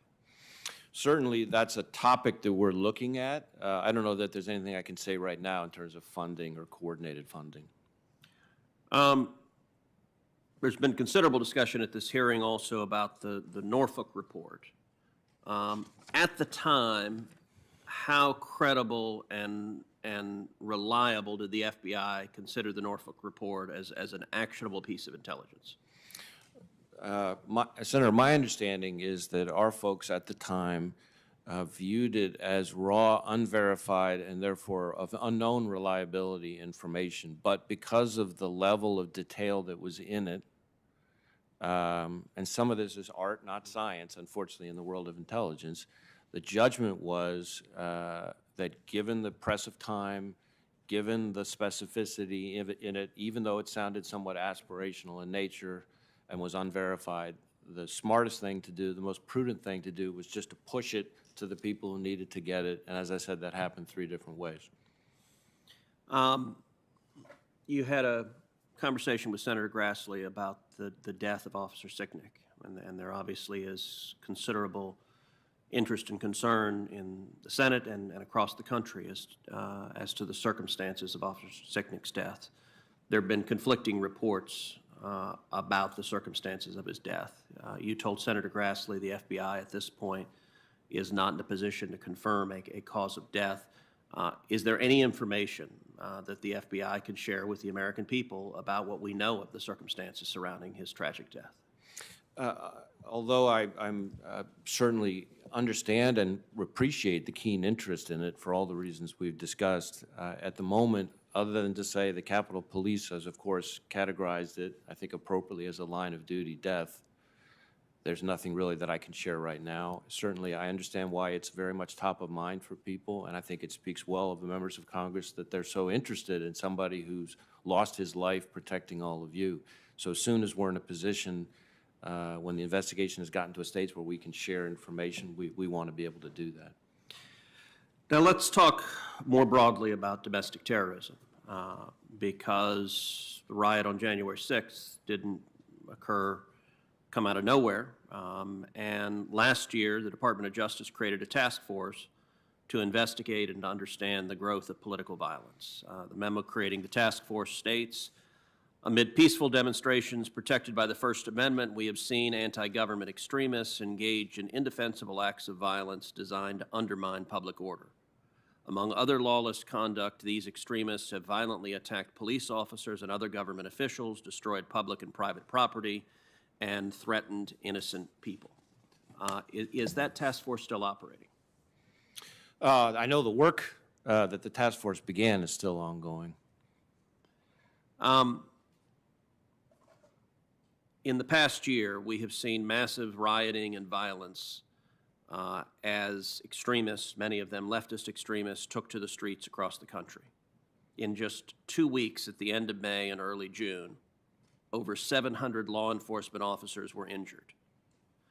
Looking at all of 2020, over 14,000 people have been arrested in 49 cities, and at least 25 people have died in the violence.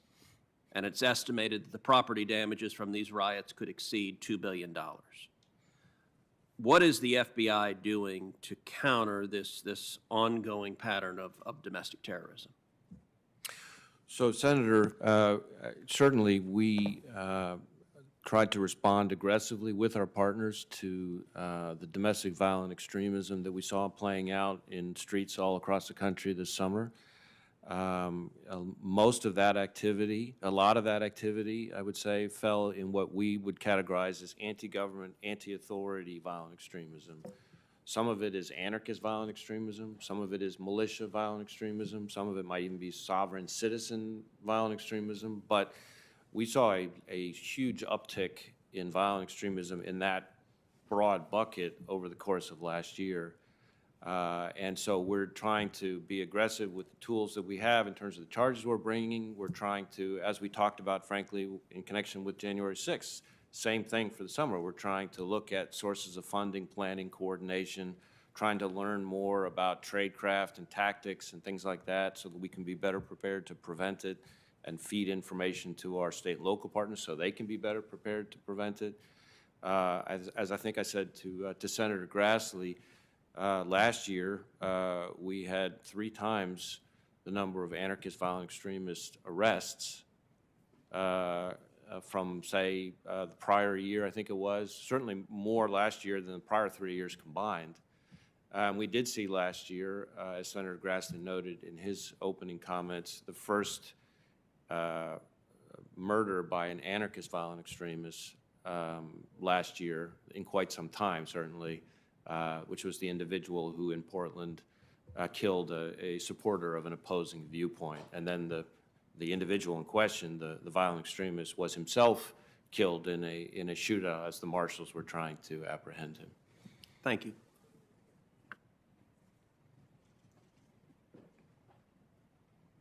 Senator Coons. Thank you, Chairman Durbin. Director Wray, welcome. Thank you for your service and your testimony today. And let me join with my colleagues in conveying our condolences on the line of duty deaths of Special Agents Daniel Alfin and Laura Schwarzenberger. It has been a long time since there's been a special agent line of duty death, but every loss of life by those who are serving us and protecting us is too many, and we join in grieving their loss and hope you'll convey that to their families. But our purpose here today is to focus principally on what happened in this complex, in this building, in the Capitol on January 6th. Charleston, Charlottesville, Pittsburgh, El Paso, Kenosha, and right here in the U.S. Capitol. These are just some of the recent examples where far-right extremists and white supremacists have terrorized this country, their fellow citizens, and murdered individuals. We all condemn violence by anyone of any political persuasion, but we have to be honest about the significant threats we face, and that's the only way we can work together to take steps to confront them. I think it's critical to that process for us to uncover the real facts of what happened, and given some of the misinformation being spread by some colleagues, I just would appreciate your readdressing a couple of questions. Can you speak with clarity about what we know about the January 6th, the riot here at the Capitol? You've said there have been, I think, 280 arrests so far. Has there so far been any evidence that the January 6th riot here, the insurrection, was organized by people simply posing as supporters of President Trump? We have not seen any evidence of that, certainly at this Is there any evidence at all that it was organized or planned or carried out by groups like Antifa or Black Lives Matter? We have not seen any evidence to that effect thus far in the investigation. And is there any doubt that the people who stormed the Capitol included white supremacists and other far-right extremist organizations?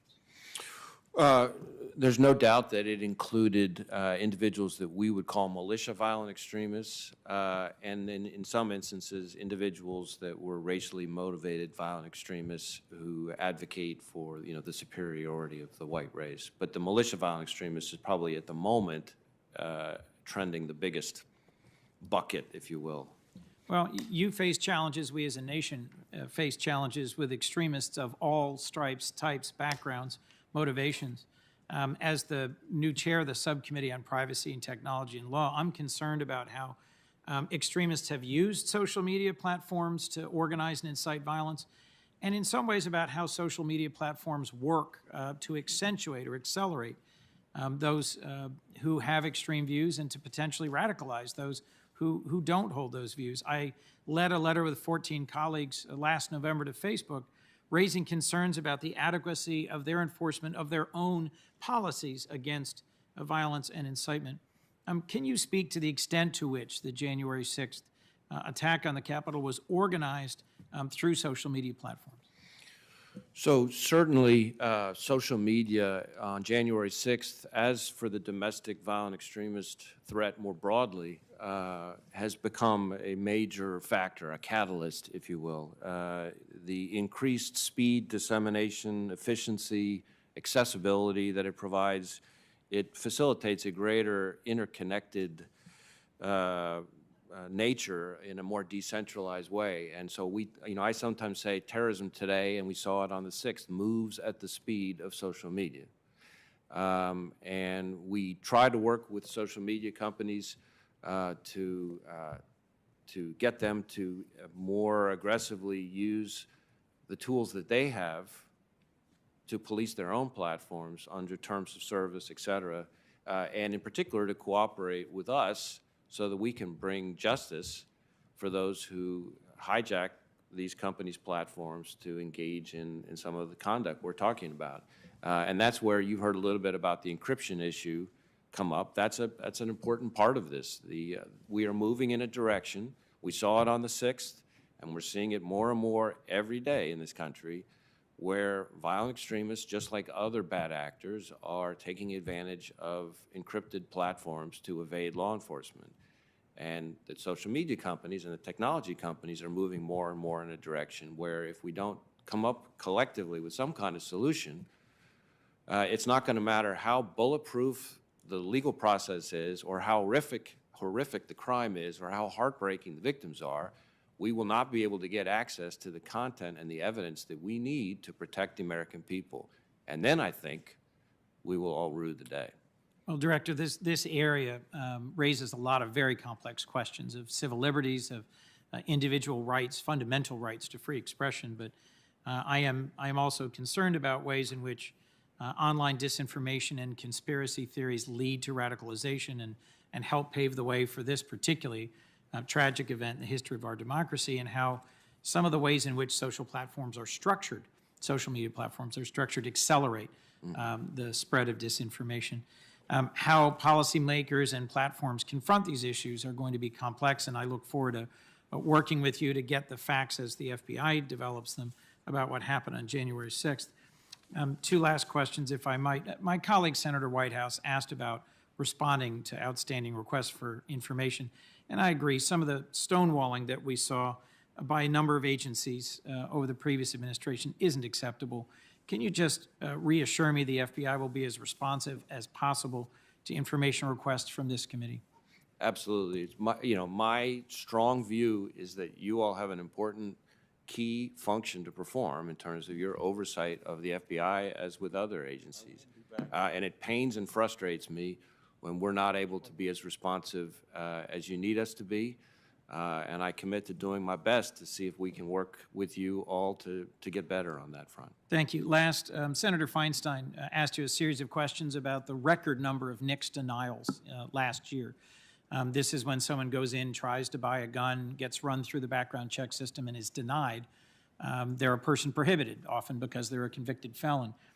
I'm soon going to be introducing a bill with a colleague on this committee that would simply require that when there is an attempt to buy that is denied because someone is a person prohibited, that notification be given to state law enforcement. That is the law in some states. It is not the law in a majority of states. Does that seem to you something that would be a good additional tool in the toolkit to allow state and local law enforcement to act on the tip that someone who is a person prohibited has just lied and tried to procure a weapon? Certainly, I think the lied and tried information is often a valuable tool from an investigative perspective in preventing more serious conduct. And we'd be happy to meet with you or engage with you to provide a little bit better sense of how all this works from an operational perspective. I know that the key consumer of the information here, as your question alludes, are state and local law enforcement. So I would want to make sure that we do it in a way where we work with them as to what they would find most useful. Certainly, as I said in response to Senator Feinstein, the volume of NICS checks overall, and with it the volume as a small subset of denials, has exploded over the course of the last year. And so I am mindful of the resource burden that it puts on everybody in the law enforcement system, but be happy to talk with you more about it. Thanks. I look forward to working with you on that. Thank you, Mr. Chairman. Senator Sayers. Thank you, Chairman. Thank you, Director Wray, for being here, and thank you for the way you've been available to us on this committee and on the Intel Committee. We've also been grateful for your work and availability. We've talked a good bit about the intelligence failures around January 6th, but some of it is how did we sort signal from noise, and some of it is the handoff from the FBI and other entities to the Capitol Police. As you do an after action, how much of the problem is the challenge of navigating a social media world where any drunk guy in a bar now has amplification that he can be heard around the world, and lots of it is just drunk guy in a bar ranting, and some of it is more particular threats because people can find communities of kind of warped belief with other people if they're planning something wicked on social media. How much of it is the filtering through social media for you to make sense of it, and how much of the January 6th failure was the handoff from the FBI to Capitol Police? Well, Senator, as I said, when it comes to the handoff, a lot of the attention has really been about this Norfolk SIR, which I think I've talked about it at some length, where we provided the information to our partners in 3 different ways. And as it was, the information was raw, uncorroborated information at the time, certainly. I think the other part of your question, the filter, the social media piece of it, is a huge issue, and it's something that we and everybody in law enforcement struggles with right now. You know, you used the drunk guy example. I guess that sometimes I refer to it. Used to be that some angry, demented guy living in mom's basement, not that there's anything wrong with that, you know, in one part of the country is now able to communicate with a similarly angry guy in grandma's attic in another part of the country, and they get each other spun up now. And how to separate who's being aspirational versus who's being intentional. It won't shock you to learn, and hopefully not other members of the committee, that the amount of angry, hateful, unspeakable, combative, violent even rhetoric on social media exceeds what anybody in their worst imagination is out there.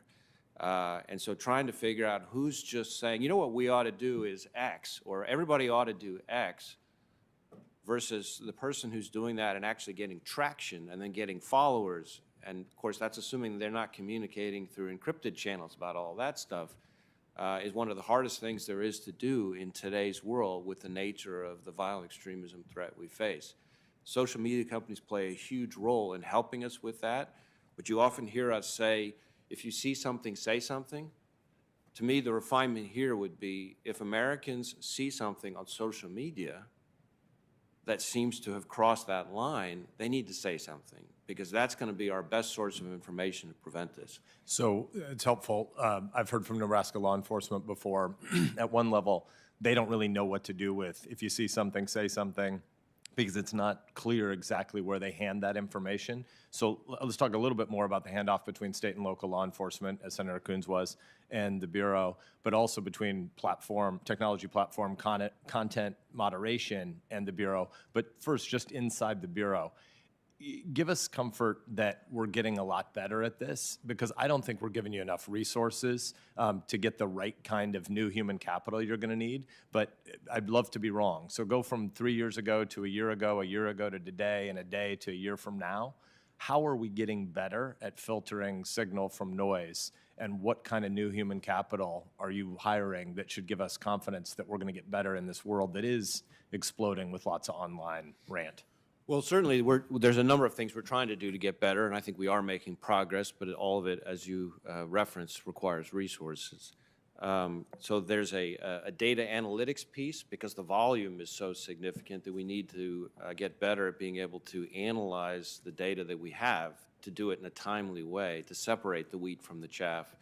And that requires both tools, analytical tools, and we've had requests for those in the budgets the last couple of years, but also people, data analysts, who can devote their time to that, who have the experience. So that's part of it. I think a second part of it is, as I think I referenced in response to an earlier question, all of these investigations that we do, all these arrests we make are important not just from a disruption perspective, but putting my intelligence hat on. Yep. They allow us to learn more about where people communicate, how they communicate, what the magic words are, all that kind of stuff. So we get better at anticipating from that reason. But make no mistake, we've got a long way to go. This is an incredibly hard problem. I know from communicating with my foreign counterparts, especially the Five Eyes, that they're struggling with it too. As to your point about people knowing where to go, you know, I will tell you that our tip line, our public access tip line, both the email tips and the phone tips have exploded in volume, and we're doing things to kind of get that information out to state and local law enforcement much more quickly. And certainly the social media companies, some of them have gotten better at providing us more real-time information when they see something, because they have a lot of resources to devote to this problem in terms of policing their own platforms. So the more we can incentivize them to do that, that's a big part of this too. Can I concretize the example? So I'm a high school teacher or a high school principal, and some kid comes to me and says, hey, these kids have always seemed to be online bullies, but now it seems like the things they're saying sound more violent. What do you tell them to do? Contact your local FBI field office.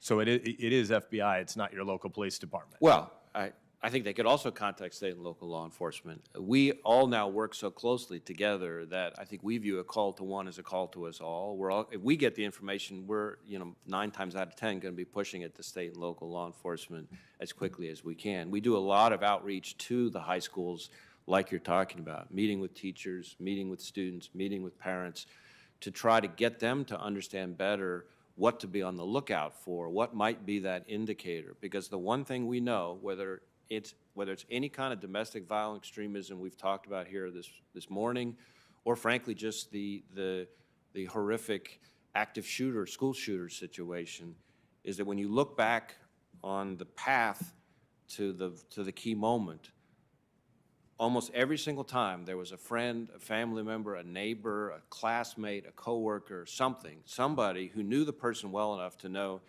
this is their baseline. They've now changed in a way that's scary to me, and no one knows better than the person who knows them well. And that's the person we need to come forward. When they do, and they're doing it more and more, we're able to get in front of it. I'm basically at time, so I won't ask a question here, but I'll flag one that I want to continue talking with you about. I would love to hear your big national pitch for these data analysts, because we need more great human capital to serve their country in this way. But I also want to be sure that our training for these data analysts have First Amendment sensibilities about what they're there to do. They're looking for violence. They're not looking there to be the national speech police. So look forward to continuing that conversation. Thanks for your work. Absolutely. Thanks, Senator Sass. Senator Blumenthal.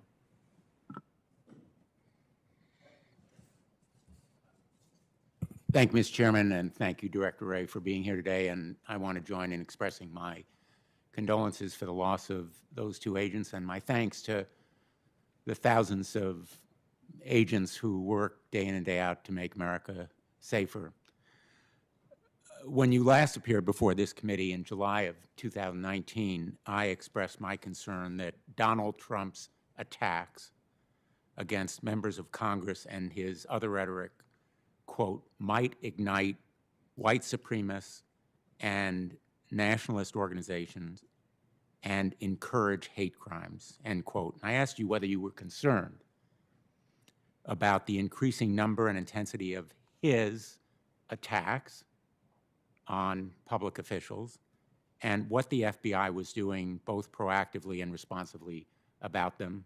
And you said, quote, I think we are very concerned about any threats of violence against any Americans, but certainly that would prominently include our elected officials. We've seen increasing attacks by the president and others against public officials when the rioters who came to the Capitol, stormed the Citadel of Democracy on January 6th, were inside. They boasted proudly and loudly that they were doing what Donald Trump wanted them to do. We have warned specifically about QAnon in a letter dated December 8th, 2020.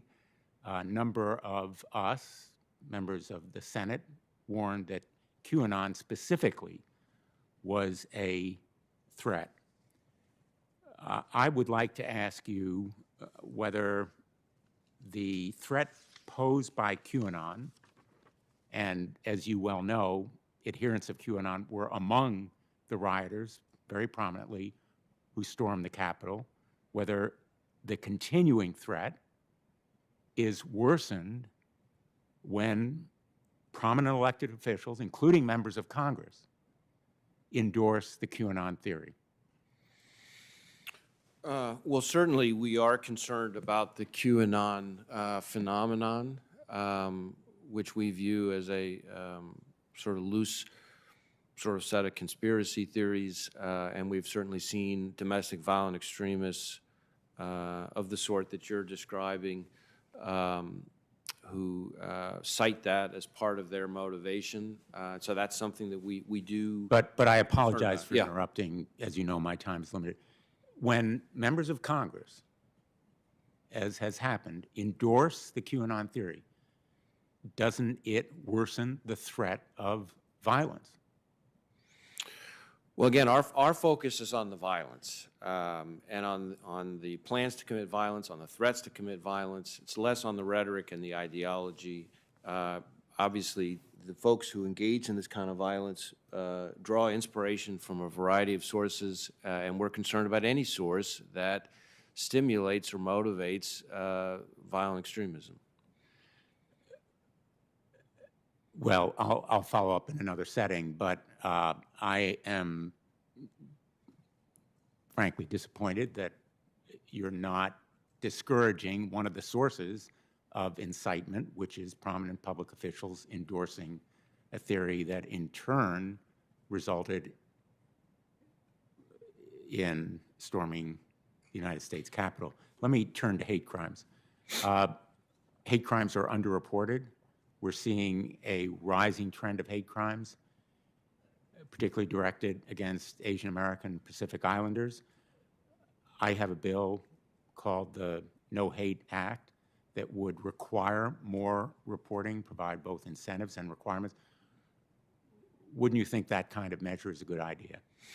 So certainly we share your goal of both deterring and reducing hate crime, but also particularly relevantly in promoting better reporting, more complete reporting of hate crime. And we are specifically concerned about hate crimes against Asian Americans as well. I'm not directly familiar with the bill, but I think we share the goal of trying to figure out how to improve reporting. As you may know, we have NIBRS, which is a new system that we're rolling out. We're trying to get to 100% on that, and we'd be pleased to work with you on figuring out how this bill might help advance that goal.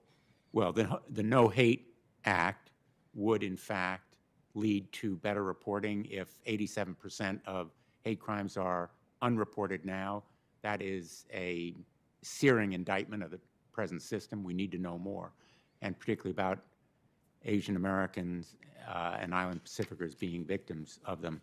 I know you don't want to be a, as you said, armchair quarterback, but you're going to be armchair quarterback by the American people.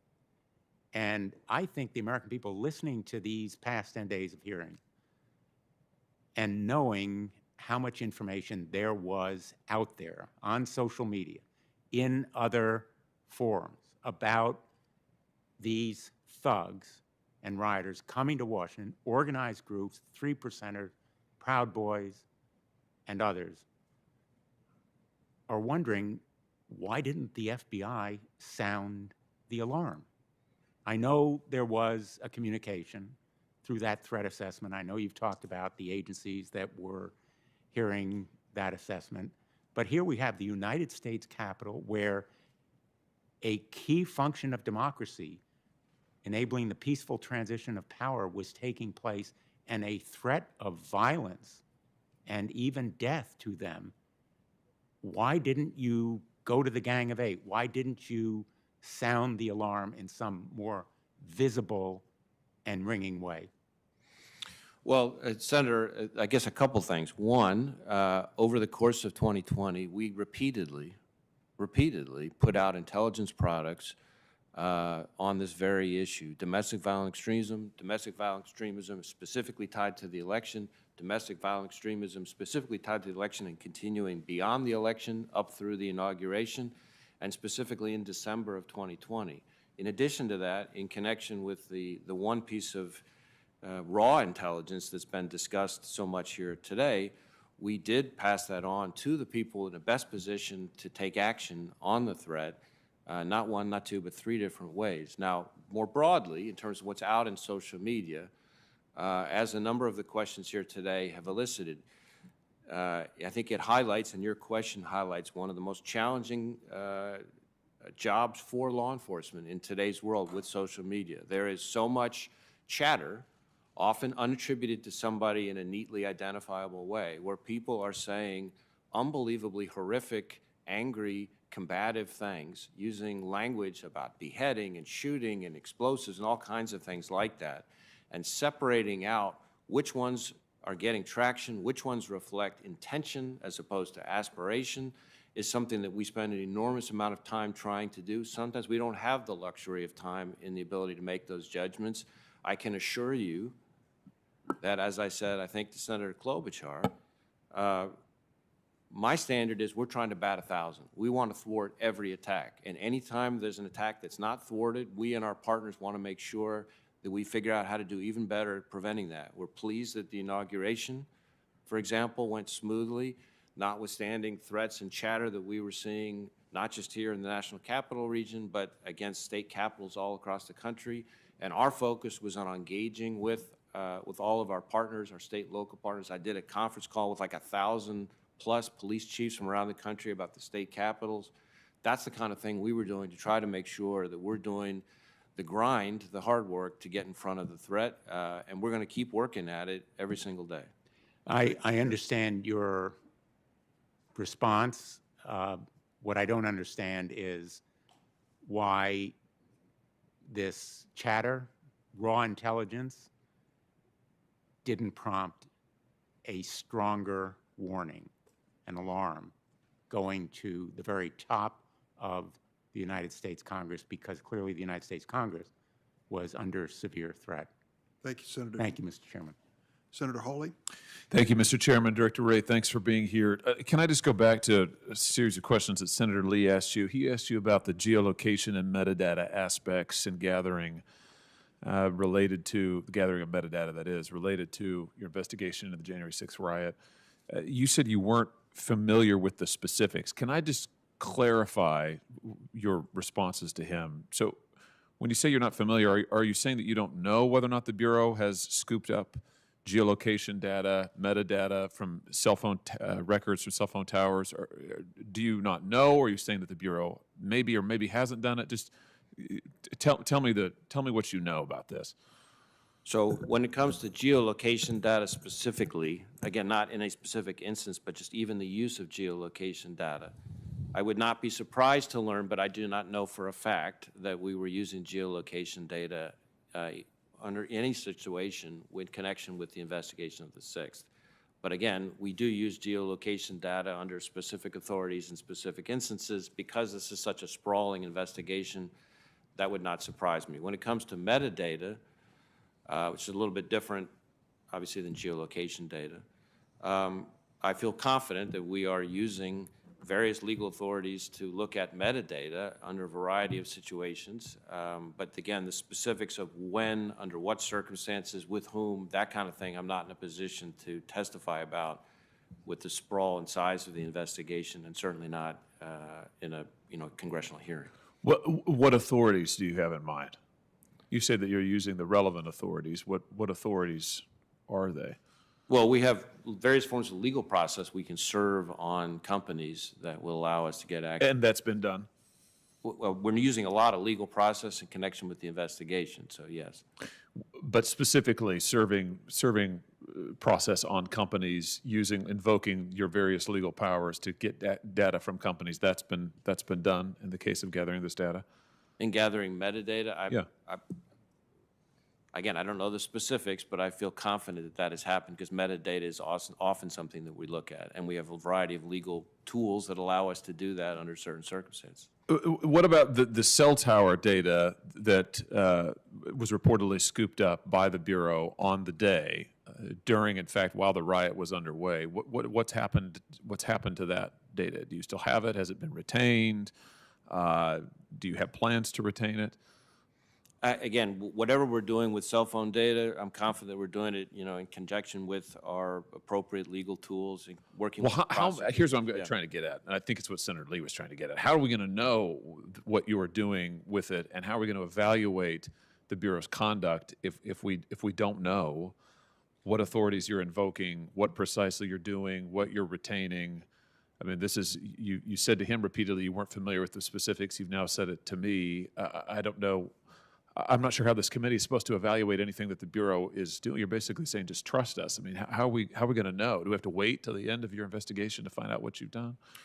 Well, certainly I have to be careful about discussing an ongoing investigation, which I'm sure you can appreciate. But all the tools that we have are done in conjunction with prosecutors and lawyers from the Justice Department. Now, if there's information we can provide you before an investigation is completed that goes through what some of the authorities we have, the tools we have, et cetera, we could probably provide some information like that might be useful to you to help answer the question. That would be helpful. Thank you. I'll hold you to that. Let me ask you about some other things that have been reported in the press. Particularly, there have been a series of reports that the Bureau has worked with banks in the course of the investigation into the January 6th riot and both before and after, and that some banks, in particular Bank of America, may have handed over data for 200-plus clients who may have used their credit or debit cards to make purchases in the D.C. area. Well, what do you know about this? Has Bank of America voluntarily turned over information to the Bureau about its customers? I don't know any of the specifics, so I'd have to look into that. And so has the FBI requested similar information from any other companies, to your knowledge? Again, sitting here right now, I do not know the answer to that question. I do know that we work with private sector partners, including financial institutions, in a variety of ways all the time in a variety of investigations. But exactly the specifics of what may or may not have happened here, that I don't know sitting here as we're talking today. As I'm sure you can appreciate, my concern here is that 12 U.S.C. 3403 prohibits financial institutions from turning over confidential client records, unless, of course, they've got reasonable suspicion that there's a crime being committed. Now, the news reports on this have indicated that financial institutions were doing this in cooperation with the Bureau without any such indication of a crime. They're just turning over reams of consumer data. That obviously would be a major legal problem, a major legal concern. Can you try and get me some answers to these questions? I appreciate you say you don't know today, you're not aware of what's going on, but can you look into this and follow up with me on this? I'd be happy to see if there's more information we can provide you on the subject. As I said, we have a variety of ways in which we engage with financial institutions in particular. And as you referenced, there's a number of legal authorities that describe when you can and cannot do that and how that's supposed to work. So I don't want to get out, as they say, over my skis and try to characterize what may have happened in this specific instance, but I'm happy to look into it and see if there's more information we can provide. What about some of the technology companies, Facebook, Google, Twitter, Apple, Amazon? Has the FBI had contacts with those tech platforms following the events of the 6th? We've certainly had contact with a number of the social media companies in connection with the 6th. So that much I know. Has the Bureau sought to compel any of those companies to turn over user data related to the 6th? Well, again, I can't tell you the specifics here, but what I will tell you is that I feel certain that we have served legal process on those companies, which we do with some frequency.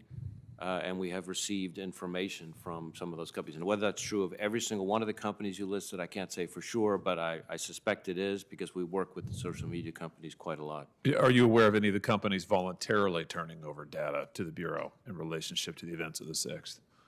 I can't, sitting here right now, I can't say for sure. Just one more question, Mr. Chairman. Time's almost expired. Is the FBI, are you currently pressuring any of these platforms, these social media platforms or tech platforms, to include backdoors in their software that would help defeat end-to-end encryption? Are we pressuring? Are you encouraging? Oh, Are you pushing for? Are you? Is it your desire to get such access? We are not trying to get backdoors. That is, I think, a criticism that gets leveled our way by people who don't understand our position often. So I appreciate the opportunity to address it here. We are concerned about end-to-end encryption, especially default end-to-end encryption in connection with a lot of these platforms. And we are concerned that if these companies continue to move in the trajectory that they're moving in, we are going to find ourselves in a situation where no matter how bulletproof or ironclad the legal authority, no matter how compelling the facts and circumstances, no matter how horrific the crime or heartbreaking the victim, we will not be able to get access to the content that we need to keep people safe.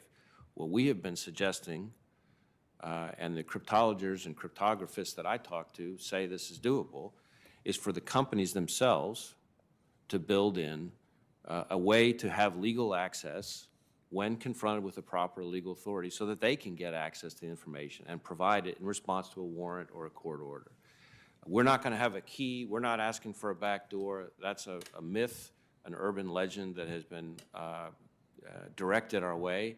But this is a subject that I think the American people need to understand, because decisions that affect the life and blood of Americans all over this country, which normally are made by our elected representatives, are in effect getting made in corporate offices in big technology companies. And different people can come down to different places on that balancing, but I would submit that's a balancing that should be made up here and not by one company based on its business model. And in the context, for example, of child exploitation, we get, and to Facebook's great credit, we get millions of tips on child exploitation through NCMEC every year that help us prevent and rescue kids, hundreds of kids every year.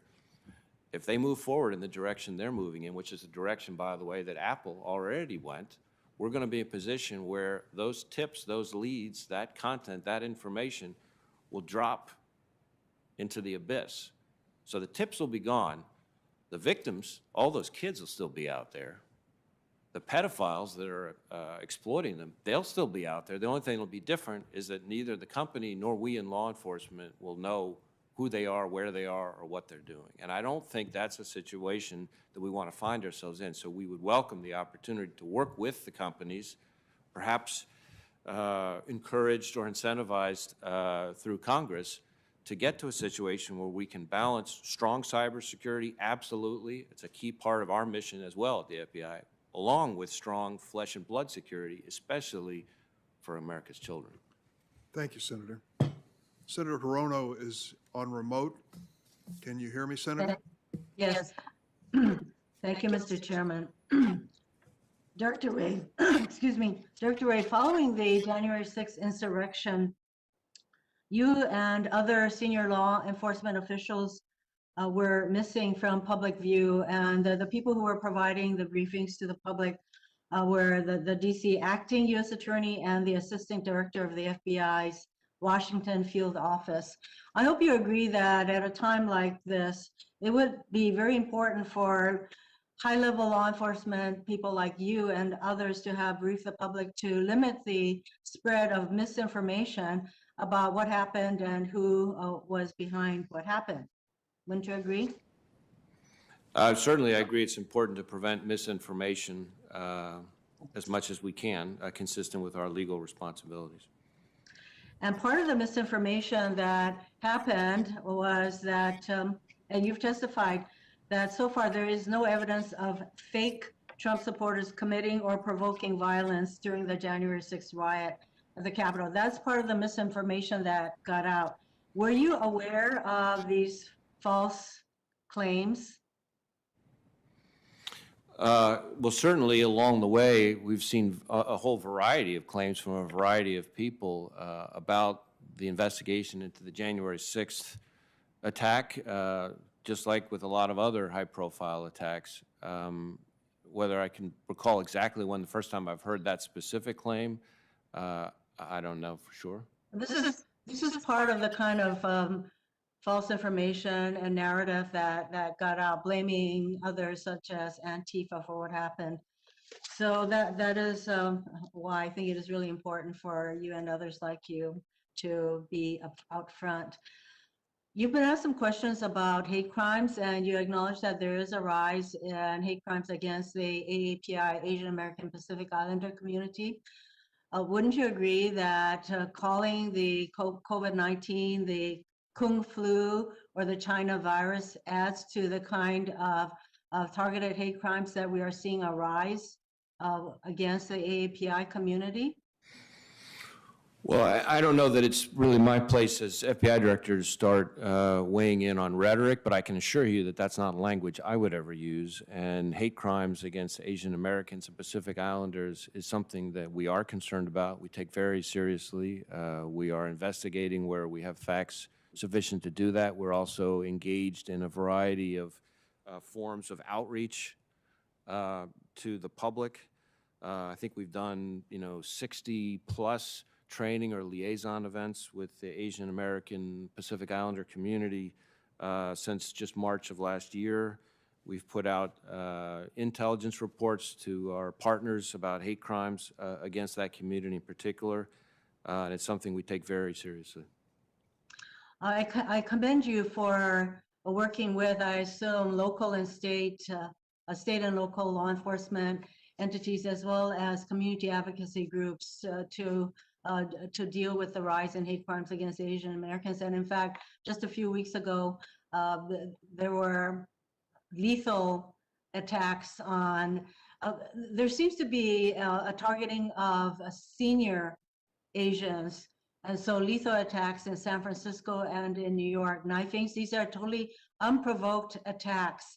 And so I think that we need to continue to focus on what the community can do and what law enforcement can do to make sure that these crimes are prosecuted as the hate crimes that they are. And I think it is also important for leaders to not fan the flames by calling COVID-19 the China virus or Kung flu.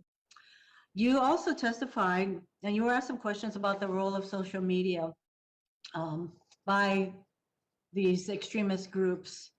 And you said that terrorism moves at the speed of social media.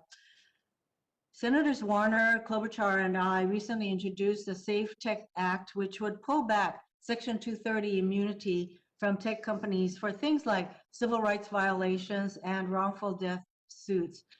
Do you think that exposing these companies to civil liability would force them basically to take extremist content off of their platforms? Or to take these kinds of content more seriously and do something about them?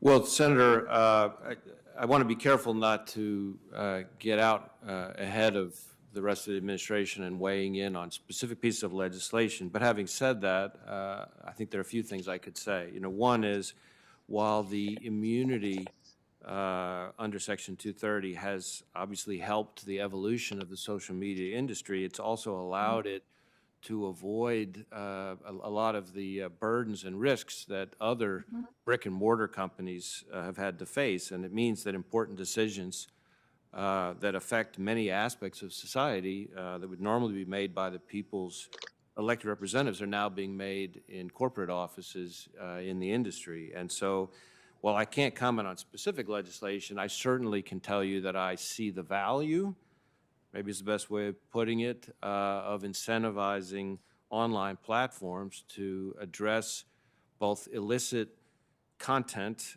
on their platforms and to assist law enforcement in bringing to justice criminals who use those platforms to victimize Americans.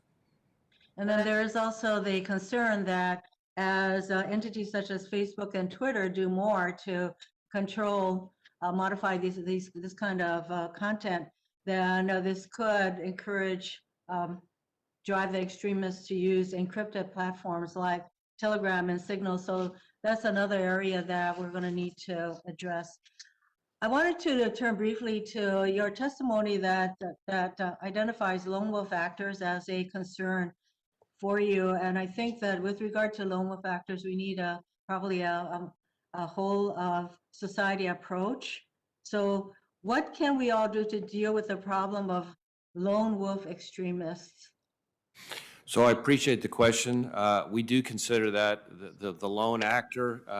I've sort of stopped using the term wolf because I feel like it gives them too much credit. But the lone actors, whether they're homegrown violent extremists or domestic violent extremists, is a real threat because because it's so pervasive, but B, because unlike somebody who's working as part of a large group, somebody acting alone has fewer people they're in contact with, which means fewer dots to connect, et cetera. It makes it that much harder for us to get in front of. What we desperately need is more and more situations where the members of the public who know that person, who see the transformation, who see things starting to change in a way that they know is different and has become much darker and more dangerous, those people to speak up, to contact law enforcement, whoever they trust in law enforcement, to alert people to the threat. And the good news, if there's any good news in this, is that we are seeing that happen more and more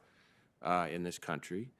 We've had lots of people, as heartbreaking as it must be, turn in family members when they see this transformation because they know that having us or our partners intercede may not only prevent that person from committing an attack against an innocent American, but also may in some instances result in that person being off-ramped to get help as opposed to potentially being killed by law enforcement or incarcerated or something else. So we need the people. We always say if you see something, say something, and most people picture the abandoned backpack in a Greyhound bus terminal.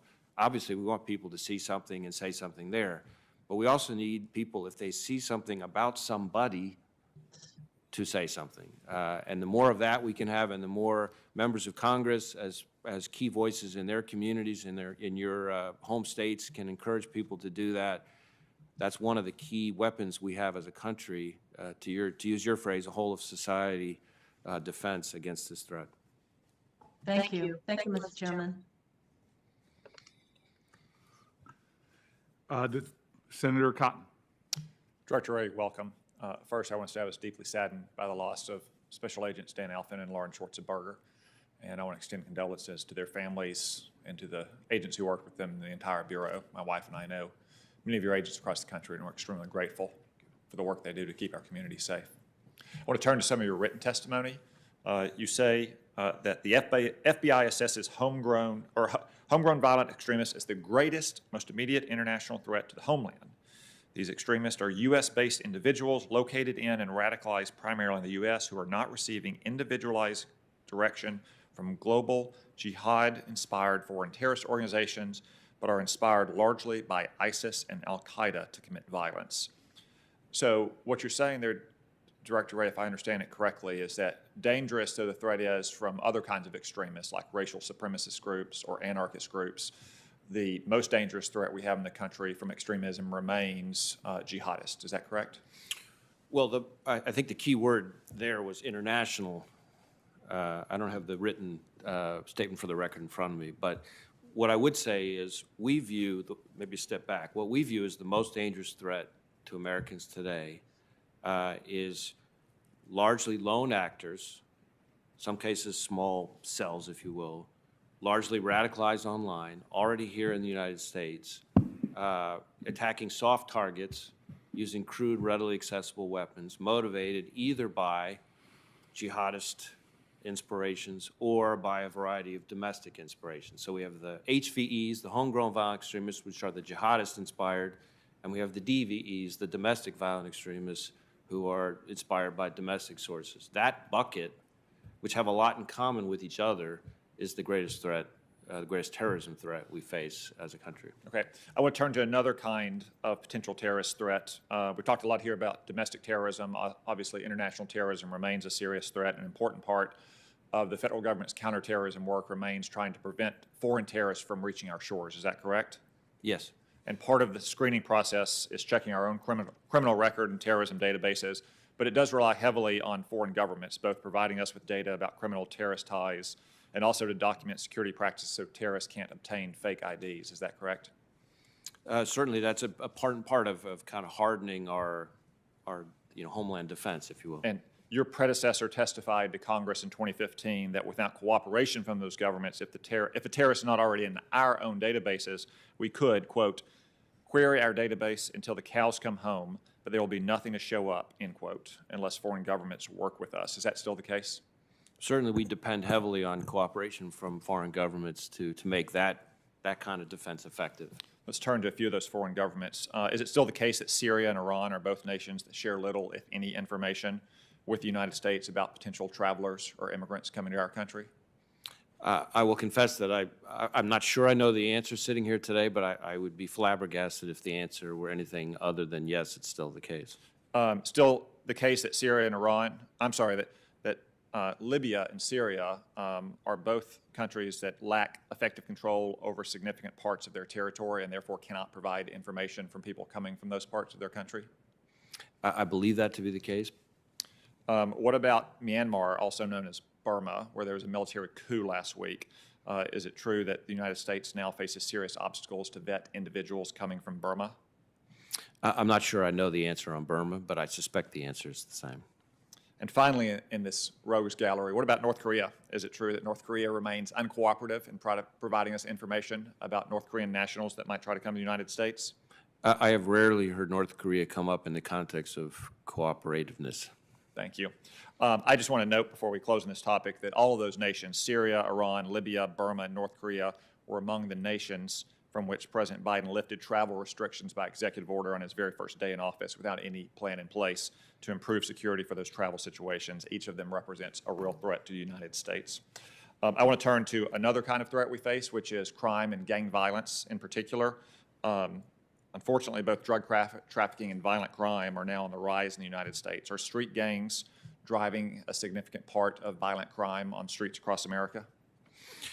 Well, certainly, when I go around and I've talked with state and local law enforcement in all 50 states, I think the number one issue you would hear about from maybe all of them is violent crime.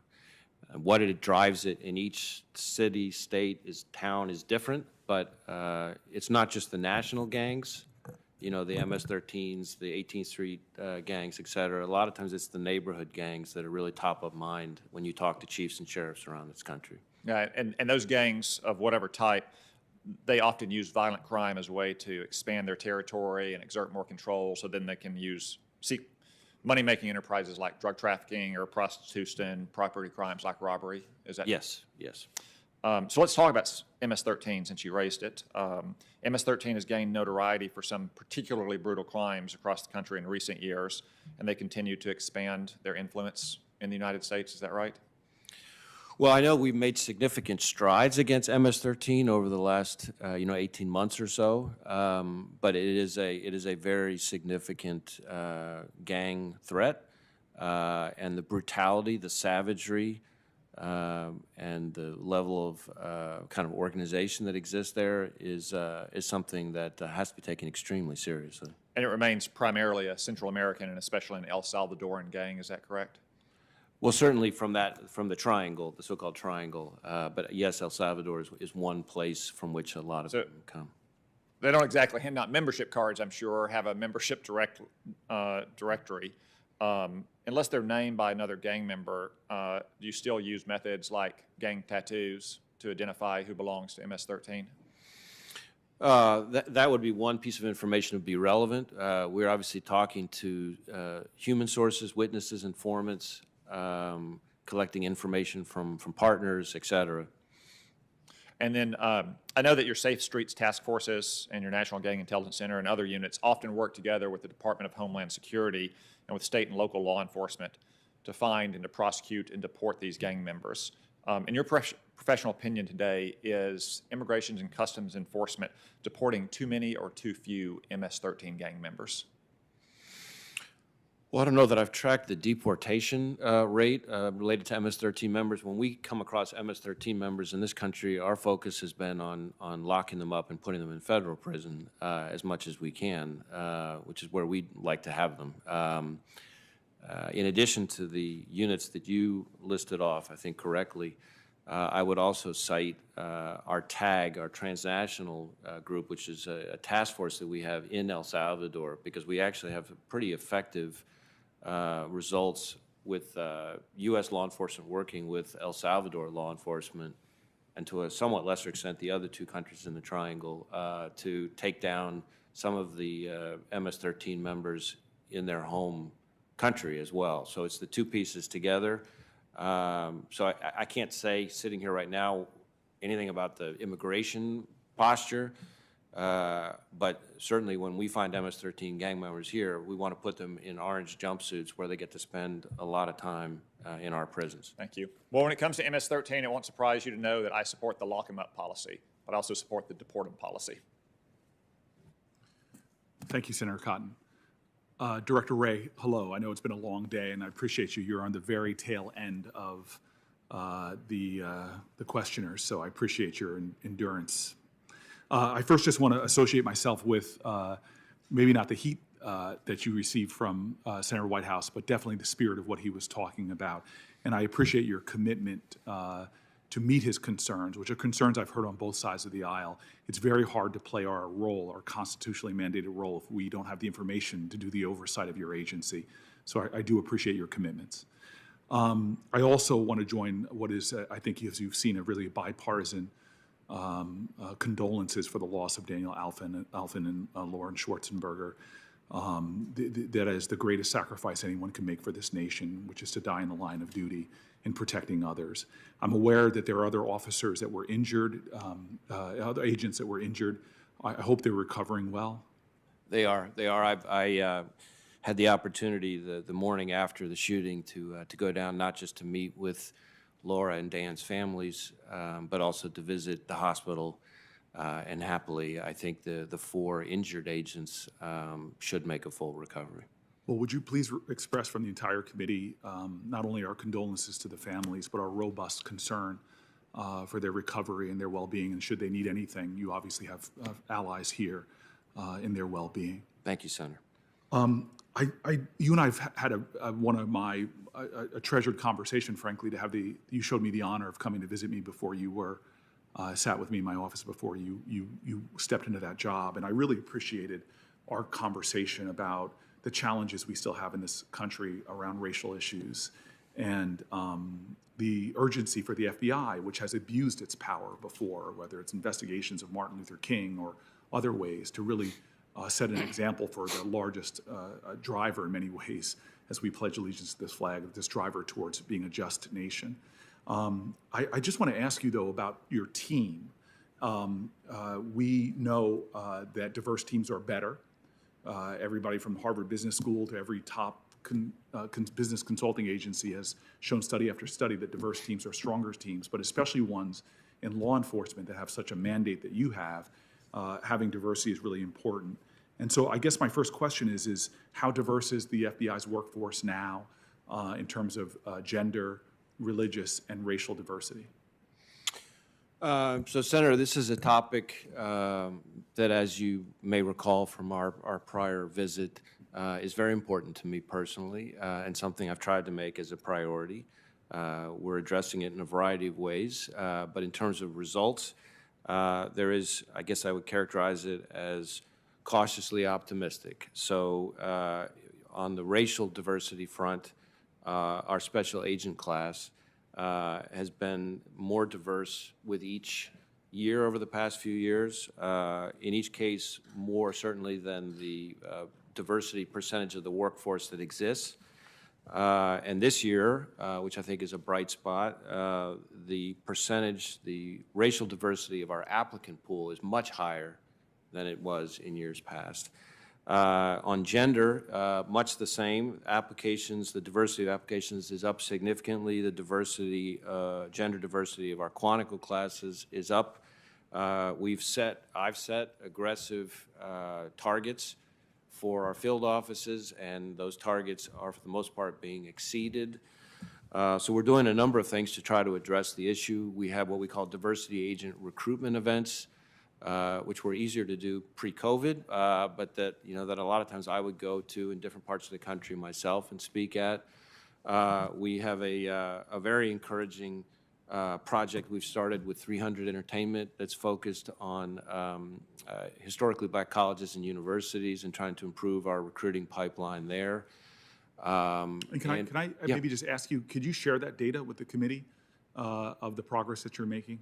Sure, I think there's definitely information we could provide separately. And then your leadership team, can you provide the diversity of the leadership team that you have around you? Sure. I will say yes is the answer, but I will say that on that front, I've recently appointed to, we have, I'm not sure how much you may remember about our structure, but we have at the very top of the FBI 6 EADs, Executive Assistant Directors. Each one of is over a branch that has multiple divisions. So just over the last couple of months, as people retire, I've replaced one of the EADs with an Asian American woman who oversees our Human Resources branch, and one of the other of these 6 EADs with an African American male who oversees our intelligence branch, which includes not just our entire intelligence function, but our private sector engagement and our law enforcement partner engagement as well. I also appointed the first. I want to honor the time here. I look forward. I know you'll be available to discuss that more and get the information.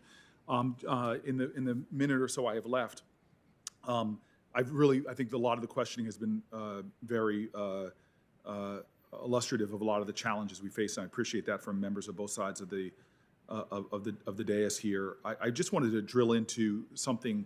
We've talked about the extremist groups that were at the Capitol. We talked about many others, but as I've seen interviews of folks, there were many people that were just saying, I'm here because President Trump, now former President Trump, wanted us here.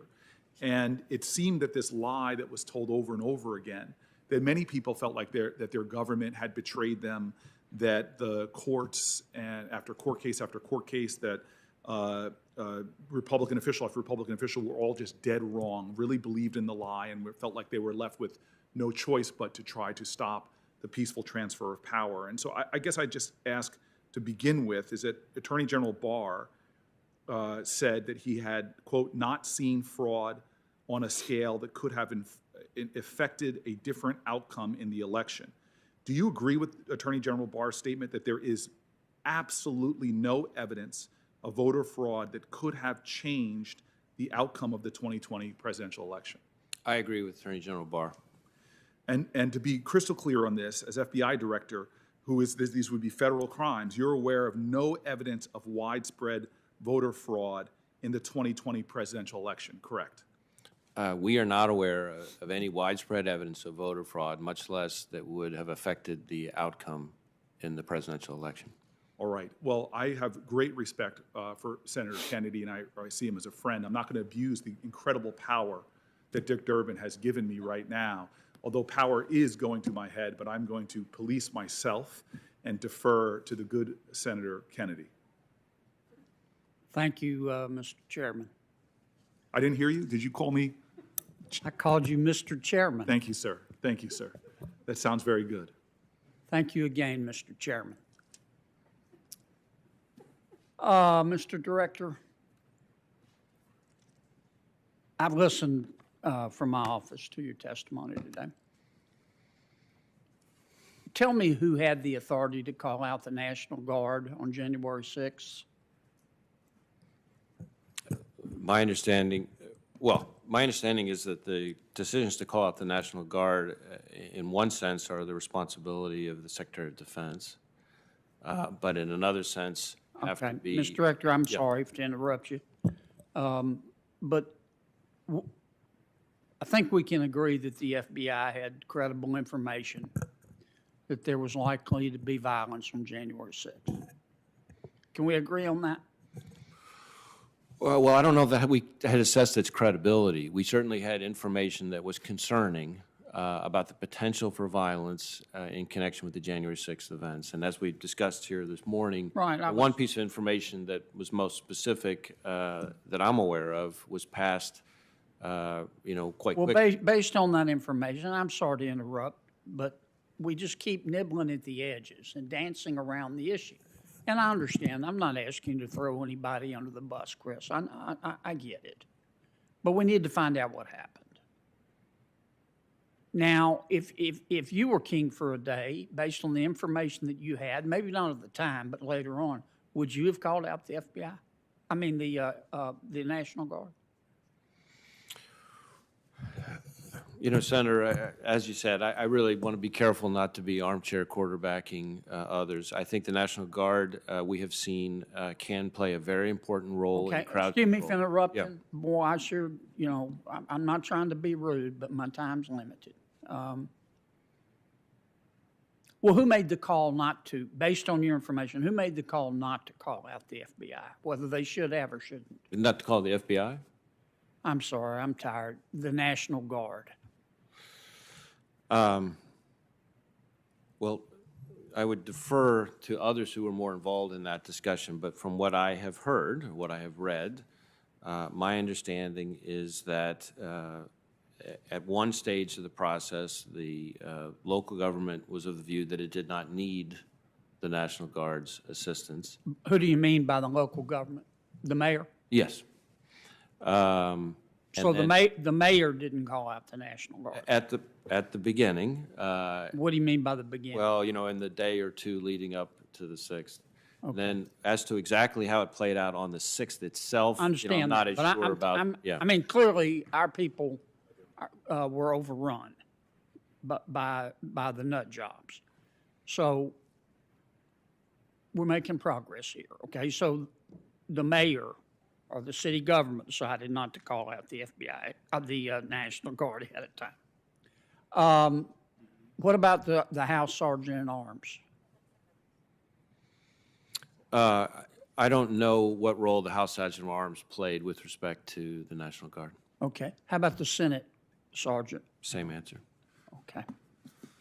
How about the Capitol Police, the Chief of Capitol Police? Did the Chief of Capitol Police make the call not to call out the National Guard? I don't know the answer to that. My understanding is that the law enforcement officials here with responsibility over the Capitol, that there were differing views about whether or not the National Guard was appropriate and when at what level. But all I really know on that is what same thing you've seen, in the press coverage of the events. Okay, that's enough on that.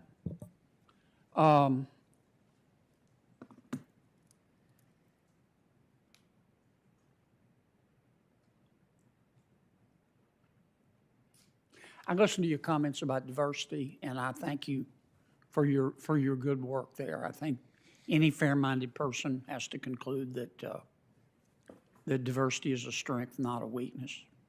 But this subject comes up a lot, and I think it's going to come up a lot again, and that's not a criticism. That's just an observation. Thank you. Do you believe that the FBI is a systemically racist institution? No.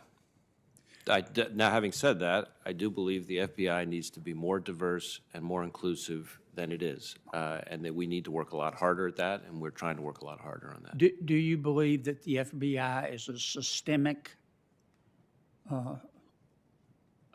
sexist or misogynistic institution? Again, that's not the way I would describe the FBI that I know and see every day. But again, it's a place where we need to be more diverse and inclusive, and we need to work harder at that. And we are working hard at that, and we've got progress that we still need to make to at least to be satisfactory by my standards. Okay. Fair enough. Mr. Director, have you ever been to Hong Kong? No.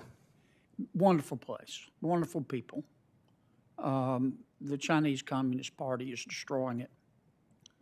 If Congress passed a bill and said to the good people of Hong Kong who yearn for freedom, come to America. We're going to follow our friends in Britain. Say, come here. You want to get out from under the thumb of the Communist Party, come to America. We welcome you.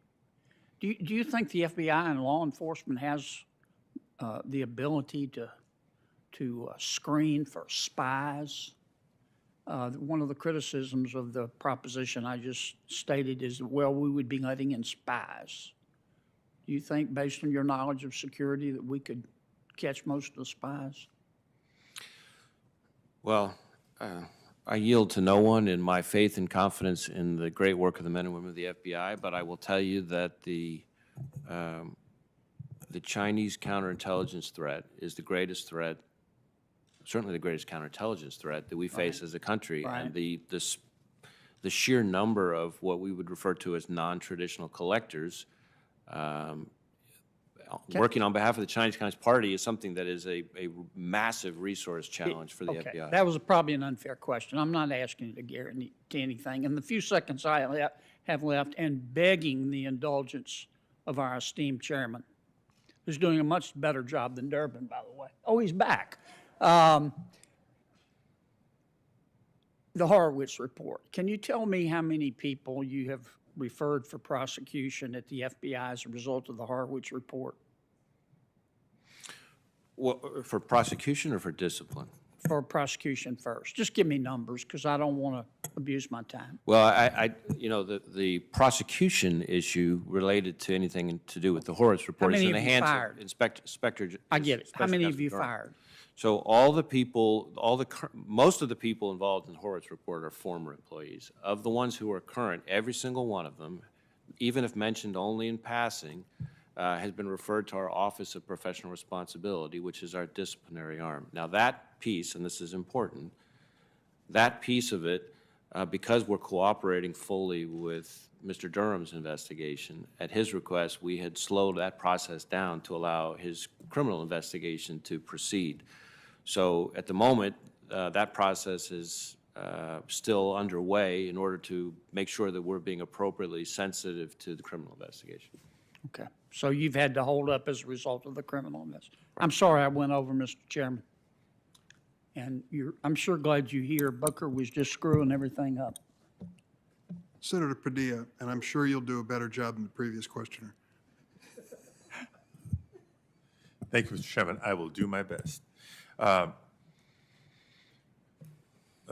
Director Wray, other members of the committee have raised their concerns over the increase in hate crimes in recent years against Latinos, African Americans, the LGBTQIA community, and others. Over the last year, we've seen a significant increase in violence specifically against Asian Americans, including in my home state of California. Earlier in this hearing, members raised the recent lethal attacks in San Francisco and New York as some examples. Just last week in Sacramento, California, a man returned to the premises of an Asian family-run butcher shop with a mutilated cat carcass for no apparent reason other than to stoke fear. The incident is currently under investigation as a hate crime. It's clear to me that this uptick in violence against Asian Americans is the direct result of racist rhetoric used by political leaders with intentional regard to the coronavirus pandemic, such as when former President Donald Trump has used offensive references to the coronavirus. Indeed, a March 2020 FBI assessment conducted by the FBI's Houston office and distributed to law enforcement across the country, and I'll quote, it predicted a future surge in hate crimes against Asian Americans due to the spread of coronavirus. And I want to quote from that assessment.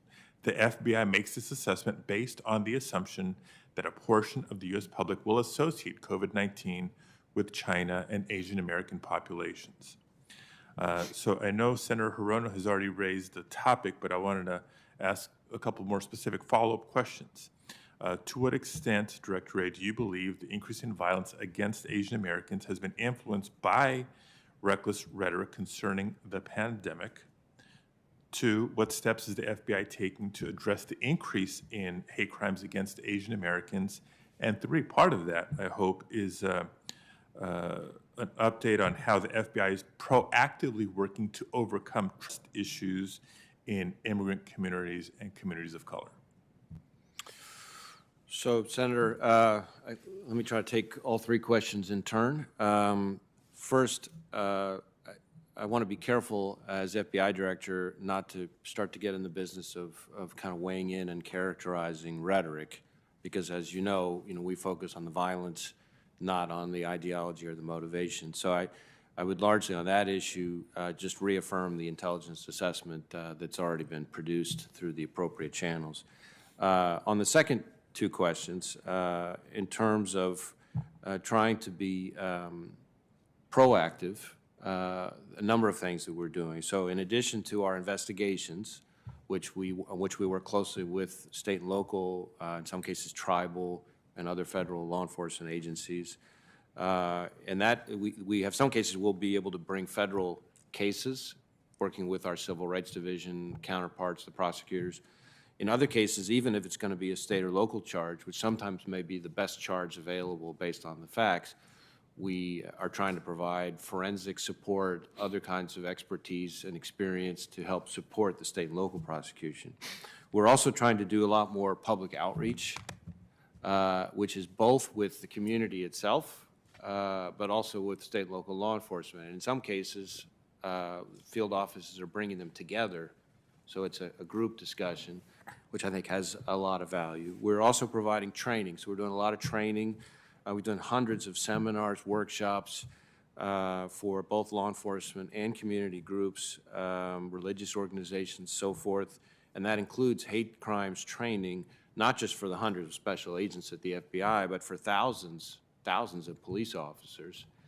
When it comes specifically to the last part of your question, the trust issues, part of that is demonstrating through our work that we're going to do the right thing in the right way, and that we're going to respond just as aggressively and professionally to crimes against them as victims as they see with other kinds of crimes. And we have done, just since March of 2020, I think we've done over 60 liaison events or trainings specifically geared towards the Asian American Pacific Islander community. And we've also tried to put out intelligence reports like the one you referenced that call out the issue. Great. Well, I think it just yet another example of the value of increased and improved diversity, not just throughout the ranks of the agency, but especially amongst agents and amongst leadership. Now, your examples of collaboration with local law enforcement, actually a great transition to my next question. Some of the most striking revelations in the aftermath of the January 6th insurrection here in the Capitol were reports that some members of the Capitol Police were sympathetic to the insurrectionists, that they posed for photos, provided directions, and may have even expressed support for those attacking the very building they're sworn to protect. I understand that 6 Capitol Police officers have been suspended, and at least 29 others are under investigation for their alleged role in the attack. We've also learned that among those participating in the insurrection were numerous off-duty law enforcement officers from around the country. Rooting out white supremacists and right-wing extremists is a challenge that local law enforcement agencies and even the United States military is facing across the country. Director Wray, how is the FBI assisting law enforcement agencies across the country to root out white supremacy or other forms of extremism? And do you believe there's a concerted effort by right-wing extremists to infiltrate law enforcement agencies? So I guess a few things I would say on this topic.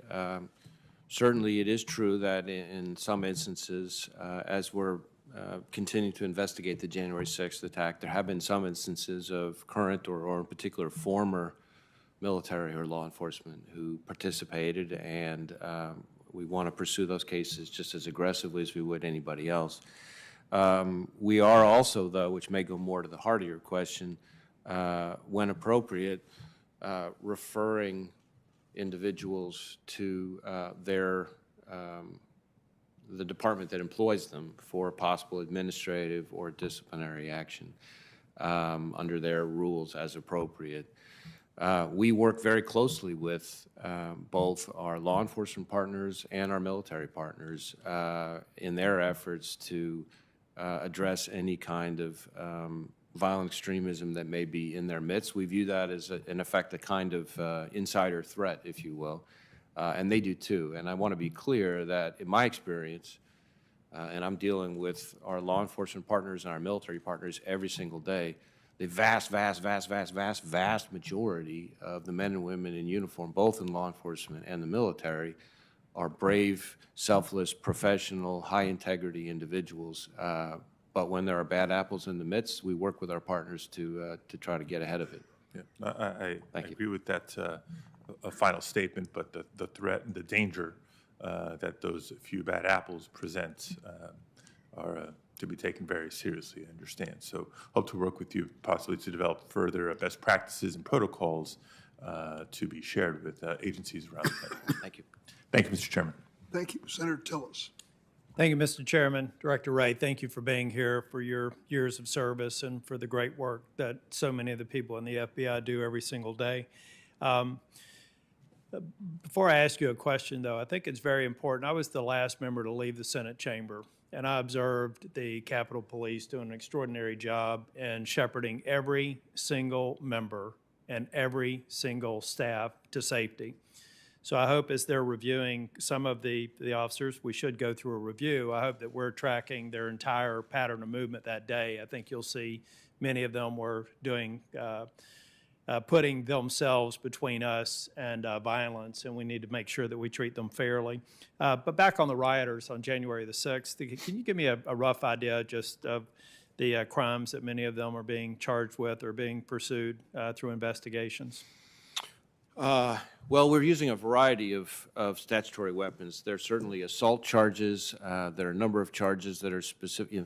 By that I mean assault against, federal law enforcement, including the Capitol Police, the brave men and women of the Capitol Police that I think you rightly credited there.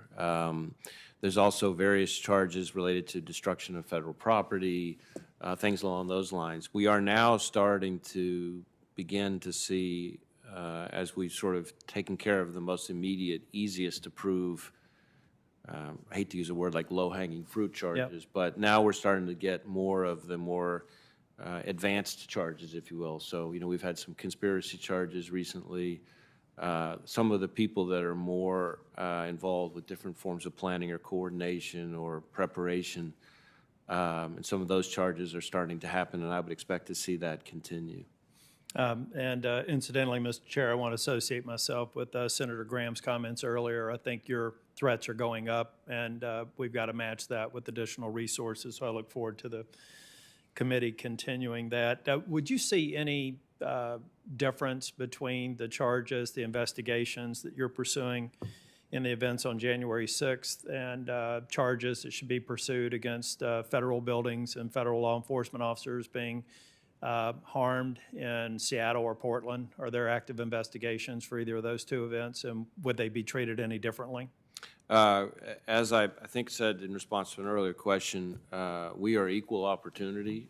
So by that I mean we don't care what ideology motivates you. If you're engaged in violence that violates federal law, we're coming for you. And that's just true for the events over the summer and some of the domestic terrorism that occurred there. Are there active investigations related to those events? Yes. Thank you. I feel like you mentioned in response to one of the members' questions about this just increasing, the volume's increasing. I've introduced in the last Congress, I intend to reintroduce a bill called Protect and Serve, which increases penalties for rioters for assaults on federal officers and more significant consequences. Do you think that those would be helpful tools for law enforcement? Certainly. And for prosecution? Sorry, I didn't mean to Go ahead. interrupt. I think, while I'm not familiar with the specific bill, I want to enthusiastically support the idea of looking at everything we can do to protect the men and women of law enforcement. The threats, the violence against law enforcement in this country is one of the most tragic and sometimes least talked about challenges we face. This year alone, an officer is shot and killed in the line of duty at a rate of more than one a week. And when you think about what it takes for someone to be willing to sacrifice his or her life for a total stranger, and how unusual that is, just to begin with, and then you add on top of that somebody who's willing to do that, get up and do that every single day, day after day after day, and they never know when that day might be the day that they don't come home to their families. And so then you put that in the context of the way in which some violent opportunists or domestic terrorists hijack some of these protests, whether it's the ones over the summer or the ones on the 6th. And now you got some of these same selfless individuals who are, in many cases, killed, but for everyone who's killed, there's someone who survived, thank goodness, but whose life and his family's life is forever altered. And I don't think we could ever and should ever take for granted those people because they protect all of us. I agree. I'm curious, with all the discussion of defund the police and systemic racism and all law enforcement agencies, some of the dialogue that's out there, have you seen any measurable decrease in the number of people who are trying to apply to come in to the FBI? I know I'm seeing it, and state troopers are telling me their applications for academies are down by over 70%. We see people accelerating their retirements. Do we have any potential threat out there, either within the FBI or for law enforcement in general, of having fewer people willing to get into this profession? So certainly when it comes to state and local law enforcement, because I talk to many of the same chiefs and sheriffs you do, the recruiting challenge is a real concern, and it comes up all the time. That's something we need to be concerned about, and all of these trends that we're talking about will have, I think we run the risk of that, just making that trend worse. At the FBI, happily, because we can all use some good news from time to time, last year and the year before, we tripled the number of people, Americans across the country, applying to be special agents. So when I took the job, it was around 11,000 or so a year, people applying to be special agents. In 2019, it was about 36,000. And then last year, even with the pandemic, it was even higher than that. And that's the highest number of people applying to work at the FBI as special agents to put their lives on the line in about a decade. So we'd like to think our work is earning people who want to come work for us, and we're grateful for that. And hopefully we can do our part to try to encourage more people, because we can only take so many of them, to pursue law enforcement jobs in other agencies. Well, that is good news. I just wish you all the best of luck in prosecuting every single person that you can that breached the Capitol, and every single person on the grounds who assaulted or threatened a police officer, if there's anything that we can do to help. And I will follow up with the department to get your perspective as to whether or not you think the Protect and Serve Act would be helpful. I think that it will be, but I'd like your professional judgment. Thank you, Senator. Mr. Chair. Appreciate it. Thanks, Senator. Senator Ossoff? Thank you, Mr. Chairman, and Director Wray. Greetings from your home state of Georgia. Thank you. Thank you for your service. There's been a significant increase in shootings and violent crime nationwide over the last 18 months. There were at least 10 people shot in Atlanta, Georgia on Sunday. What does the FBI assess is driving this crime wave? Well, certainly I am following the same trends you are with concern, not just in Atlanta, but in other cities around the country. I'm not sure there's any single factor that's driving it. I think it's a variety of things. We are seeing, some of it may be, the pandemic itself in its own way has had an impact. There are people who are maybe not at jobs or not, not in school or not otherwise available, and there's more potential for wrongdoing to occur. We've talked about some of the challenges with local police departments and some of the issues there in terms of their recruiting and staffing. A lot of them are understaffed in addition to the recruiting challenge, so that's a problem. So there are a variety of drivers that we think contribute to it, but the violent crime problem over the last year in particular, 2020, is something that is a great concern and that we are very warily keeping our eye on. It doesn't get the same kind of headlines as some of the other threats we've talked about today, but as your question, I think quite rightly implies, it's a subject that's near and dear to the hearts of all the people we know back home. Yeah, well, with that many shootings in Atlanta on Sunday alone, this increase in violent crime is of grave concern to Georgians and people across the country. Will you work with this committee and my office to try to refine that assessment of the drivers of this violent crime wave? We'd be pleased to do that. I commend you for your interest in the violent crime problem back in our home state.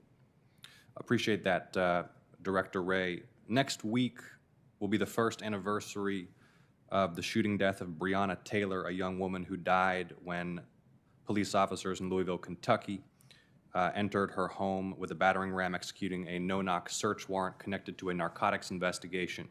Ms. Taylor was not the subject of that warrant. There's obviously been deepening and grave concern about equal justice, due process, the extent of brutality, harassment, discrimination faced by Black Americans in the criminal justice system growing over the last year, given incidents such as this one. Without commenting on the specifics of the late Ms. Taylor's case, is the FBI prioritizing investigations of cases involving color of law violations under 18 U.S.C. 242, and what resources have you instructed your field offices to commit to those investigations? So as you say, I can't discuss the Taylor case specifically. We have an ongoing federal investigation there, but we are definitely trying to push forward on color of law cases. We do that through our Civil Rights Division within our Criminal Investigative Division.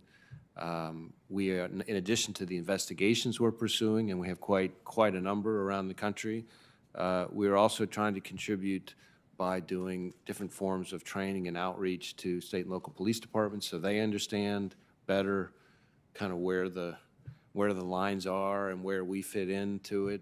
So that's a part of it as well. We're also trying to contribute to the situation by encouraging better reporting. You know, we've had a lot of conversations this morning in other contexts about statistics and reporting. And when it comes to use of force, we are trying to build out a use of force database that involves use of force by police departments, law enforcement agencies around the country. It's voluntary.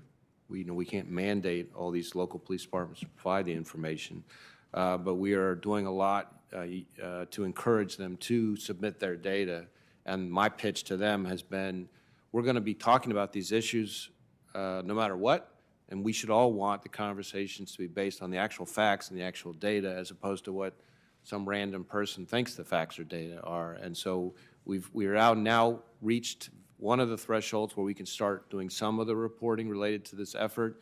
We need to get to a certain threshold statistically. I think it's like 80% or something of police departments before the data is considered statistically reliable. But so investigations, training and outreach, more complete statistical reporting on use of force. Thank you, Director Wray, and I know the committee is considering legislation to make that data more available to you from local agencies. And will you provide to the committee and to my office an accounting of the FBI's investigations over the last 2 years, color of law violations, Title 18 U.S.C. 242? Happy to see if we can provide you some more information on that. Okay, look forward to that. Thanks. Director Wray, is the recently revealed SolarWinds breach, a major cybersecurity breach, a failure, a counterintelligence failure by the U.S. government? I don't know that I would describe it that way. Certainly, the SolarWinds intrusion is something that reflects a trend that we've been calling out for some time, but it takes it to the next level. So for years, we've been warning of both China and Russia in efforts to inject malware and to undermine our trust in software that organizations all rely on. We've also called out the intrusions into managed service providers, which allow our adversaries to reach a far greater number of networks through sort of single entry points. The SolarWinds intrusion essentially takes this to the next level, purposely infecting a product that's widely used to manage networks. And so the scope, the scale, the somewhat indiscriminate nature of the intrusion is something we take very seriously with our partners. But Director Wray, my time being limited, if I might, surely for malware to be embedded on sensitive U.S. networks at that scale and without detection for that duration must constitute a counterintelligence failure. Well, I think it's a cybersecurity issue. I think of counterintelligence a little bit differently than just the kind of context you're talking about. But as I said, in some ways it's analogous to what I said about some of the earlier threats. You know, our goal is to try to bat 1,000, and anytime we don't bat 1,000, we're obviously looking hard to see at what we can do better to prevent that from happening again. When it comes to cyber intrusions in particular, though, we have long passed the world where it's a question of if an organization is going to be the victim of cyber intrusion. We're in the world of when. And the question is not whether somebody was subject of a cyber intrusion, but how fast does it get detected, how well does it get mitigated, et cetera. The scope, the scale, the range of attack methods, the number of adversaries involved in sophisticated cyber attacks dwarfs what it was when I was in law enforcement and national security before. And a huge amount of the information, for America in particular, is in the hands of the private sector. And so unlike in some of the other kinds of threats we've been talking about here this morning, the partnership between the intelligence community, other federal agencies, and the private sector is at the heart of the issue. Thank you, Director Wray. Thank you, Mr. Chairman. Thank you, Senator Ossoff. I'm glad you brought up SolarWinds because I think it's the first reference at this hearing. I'd like to do a follow-up before I recognize Senator Blackburn. So what do we do about it? We know that we don't have an extradition agreement with Russia, so even finding and naming the hackers doesn't lead to any punishment of them. What is our response as a deterrent to future cyber intrusion? So, Mr. Chairman, I think discussing the response in any detail is probably something that would be better done in a classified setting. That by itself might give you a little bit of a hint. But what we have found, speaking more generally, what we have found over the last couple of years in the cyber arena in particular is that we are at our most effective when we have joint sequenced operations that essentially think of it as the having the whole be greater than the sum of the parts. So you mentioned a few of the things that can be done. Any one of those things by themselves ain't going to get the job done. But if you start putting some of those things together in a way where each amplifies the effect of the other, we have actually seen some pretty good results with some of our adversaries. So it's everything from not just the law enforcement piece, it's foreign partner participation, it's private sector hardening, it's treasury sanctions, it's a whole host of things. But when you put them together, sequenced, well, I would never suggest to you, and you would never believe me if I did suggest to you that that's going to somehow just eliminate the problem. It does push the adversary back and slow their progress. But this is going to be a long, hard slog. Thanks, Director. I believe that Senator Blackburn is on remote. Senator?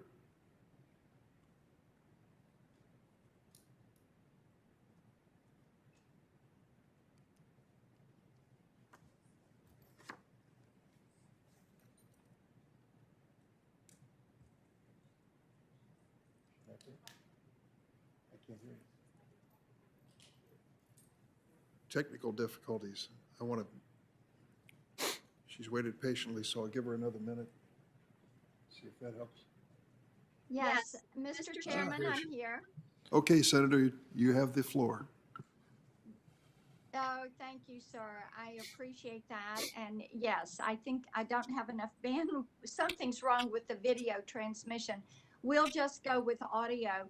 And to the chairman's follow-up, Director Wray, I would just like to add, I think it would be excellent, and Mr. Chairman, I would offer to you, is we're looking at what is happening with cryptocurrencies and with the growth in that marketplace, and how this currency could be used when it comes to cyber crimes and to terrorism. I think a briefing from you all on what you are tracking and what you're seeing would be very helpful to us. So I would I would commend that as a second place for us to go.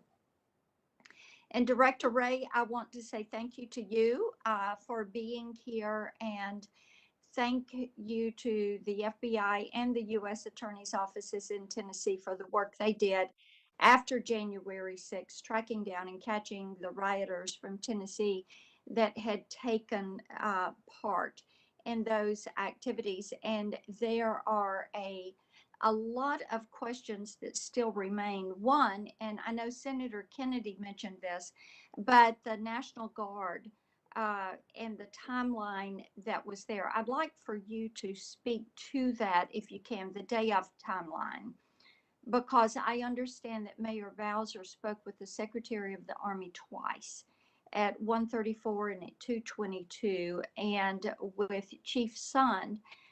He spoke with the Guard, the DC Guard Commanding General, at 1:49, and the Guard began to mobilize at 3, and the troops did not arrive until 5:40. Is that your understanding of the timeline? But Senator, I appreciate the question, I'm glad you tied me back to my exchange with Senator Kennedy, because I fear that I may have contributed to a little bit of a muddle here. So first, let me say that my understanding is that on the question of authority, is that the D.C. Mayor and the U.S. Capitol Police can ask for the National Guard, that the Secretary of Defense has the authority on federal land, the Secretary of the Army has authority on, in effect, D.C. or when it's not D.C., state land. I really don't have the specifics on exactly who requested what and when. And I understand why it's a topic of keen interest, but I, as FBI director, am not intimately involved in that process, and so I don't want to add to any confusion that's out there. Okay, so then it would be appropriate that we direct that, first of all, to the Guard Command and to the Secretary of the Army. Is that what I'm hearing you say? I think so, yes. Okay. All right. That sounds great. Thank you for that clarification, because I do think that that we do need some clarification there. Let me go to some of the riots that have taken place around the country and the crime that has seemed to spike this year. And previous to this, the FBI participated in Operation Legend. Of course, Memphis, Tennessee was a part of that effort. So we thank you for that. But let me ask you, is the FBI tracking it,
partners as they bring charges. So we are continuing to move full speed ahead.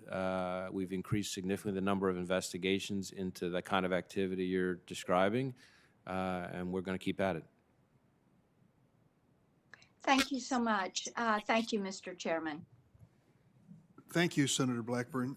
As we conclude the hearing in the area of shameless self-promotion, I'm not going to send you a QFR, but I'd like to send you a copy of my Domestic Terrorism Prevention Act to ask for your reaction to it. You may suggest some changes to make it more effective, and I'd appreciate that. It's been a while since you've been before the committee, and we've certainly tried your patience today, but you've been excellent in your presentation.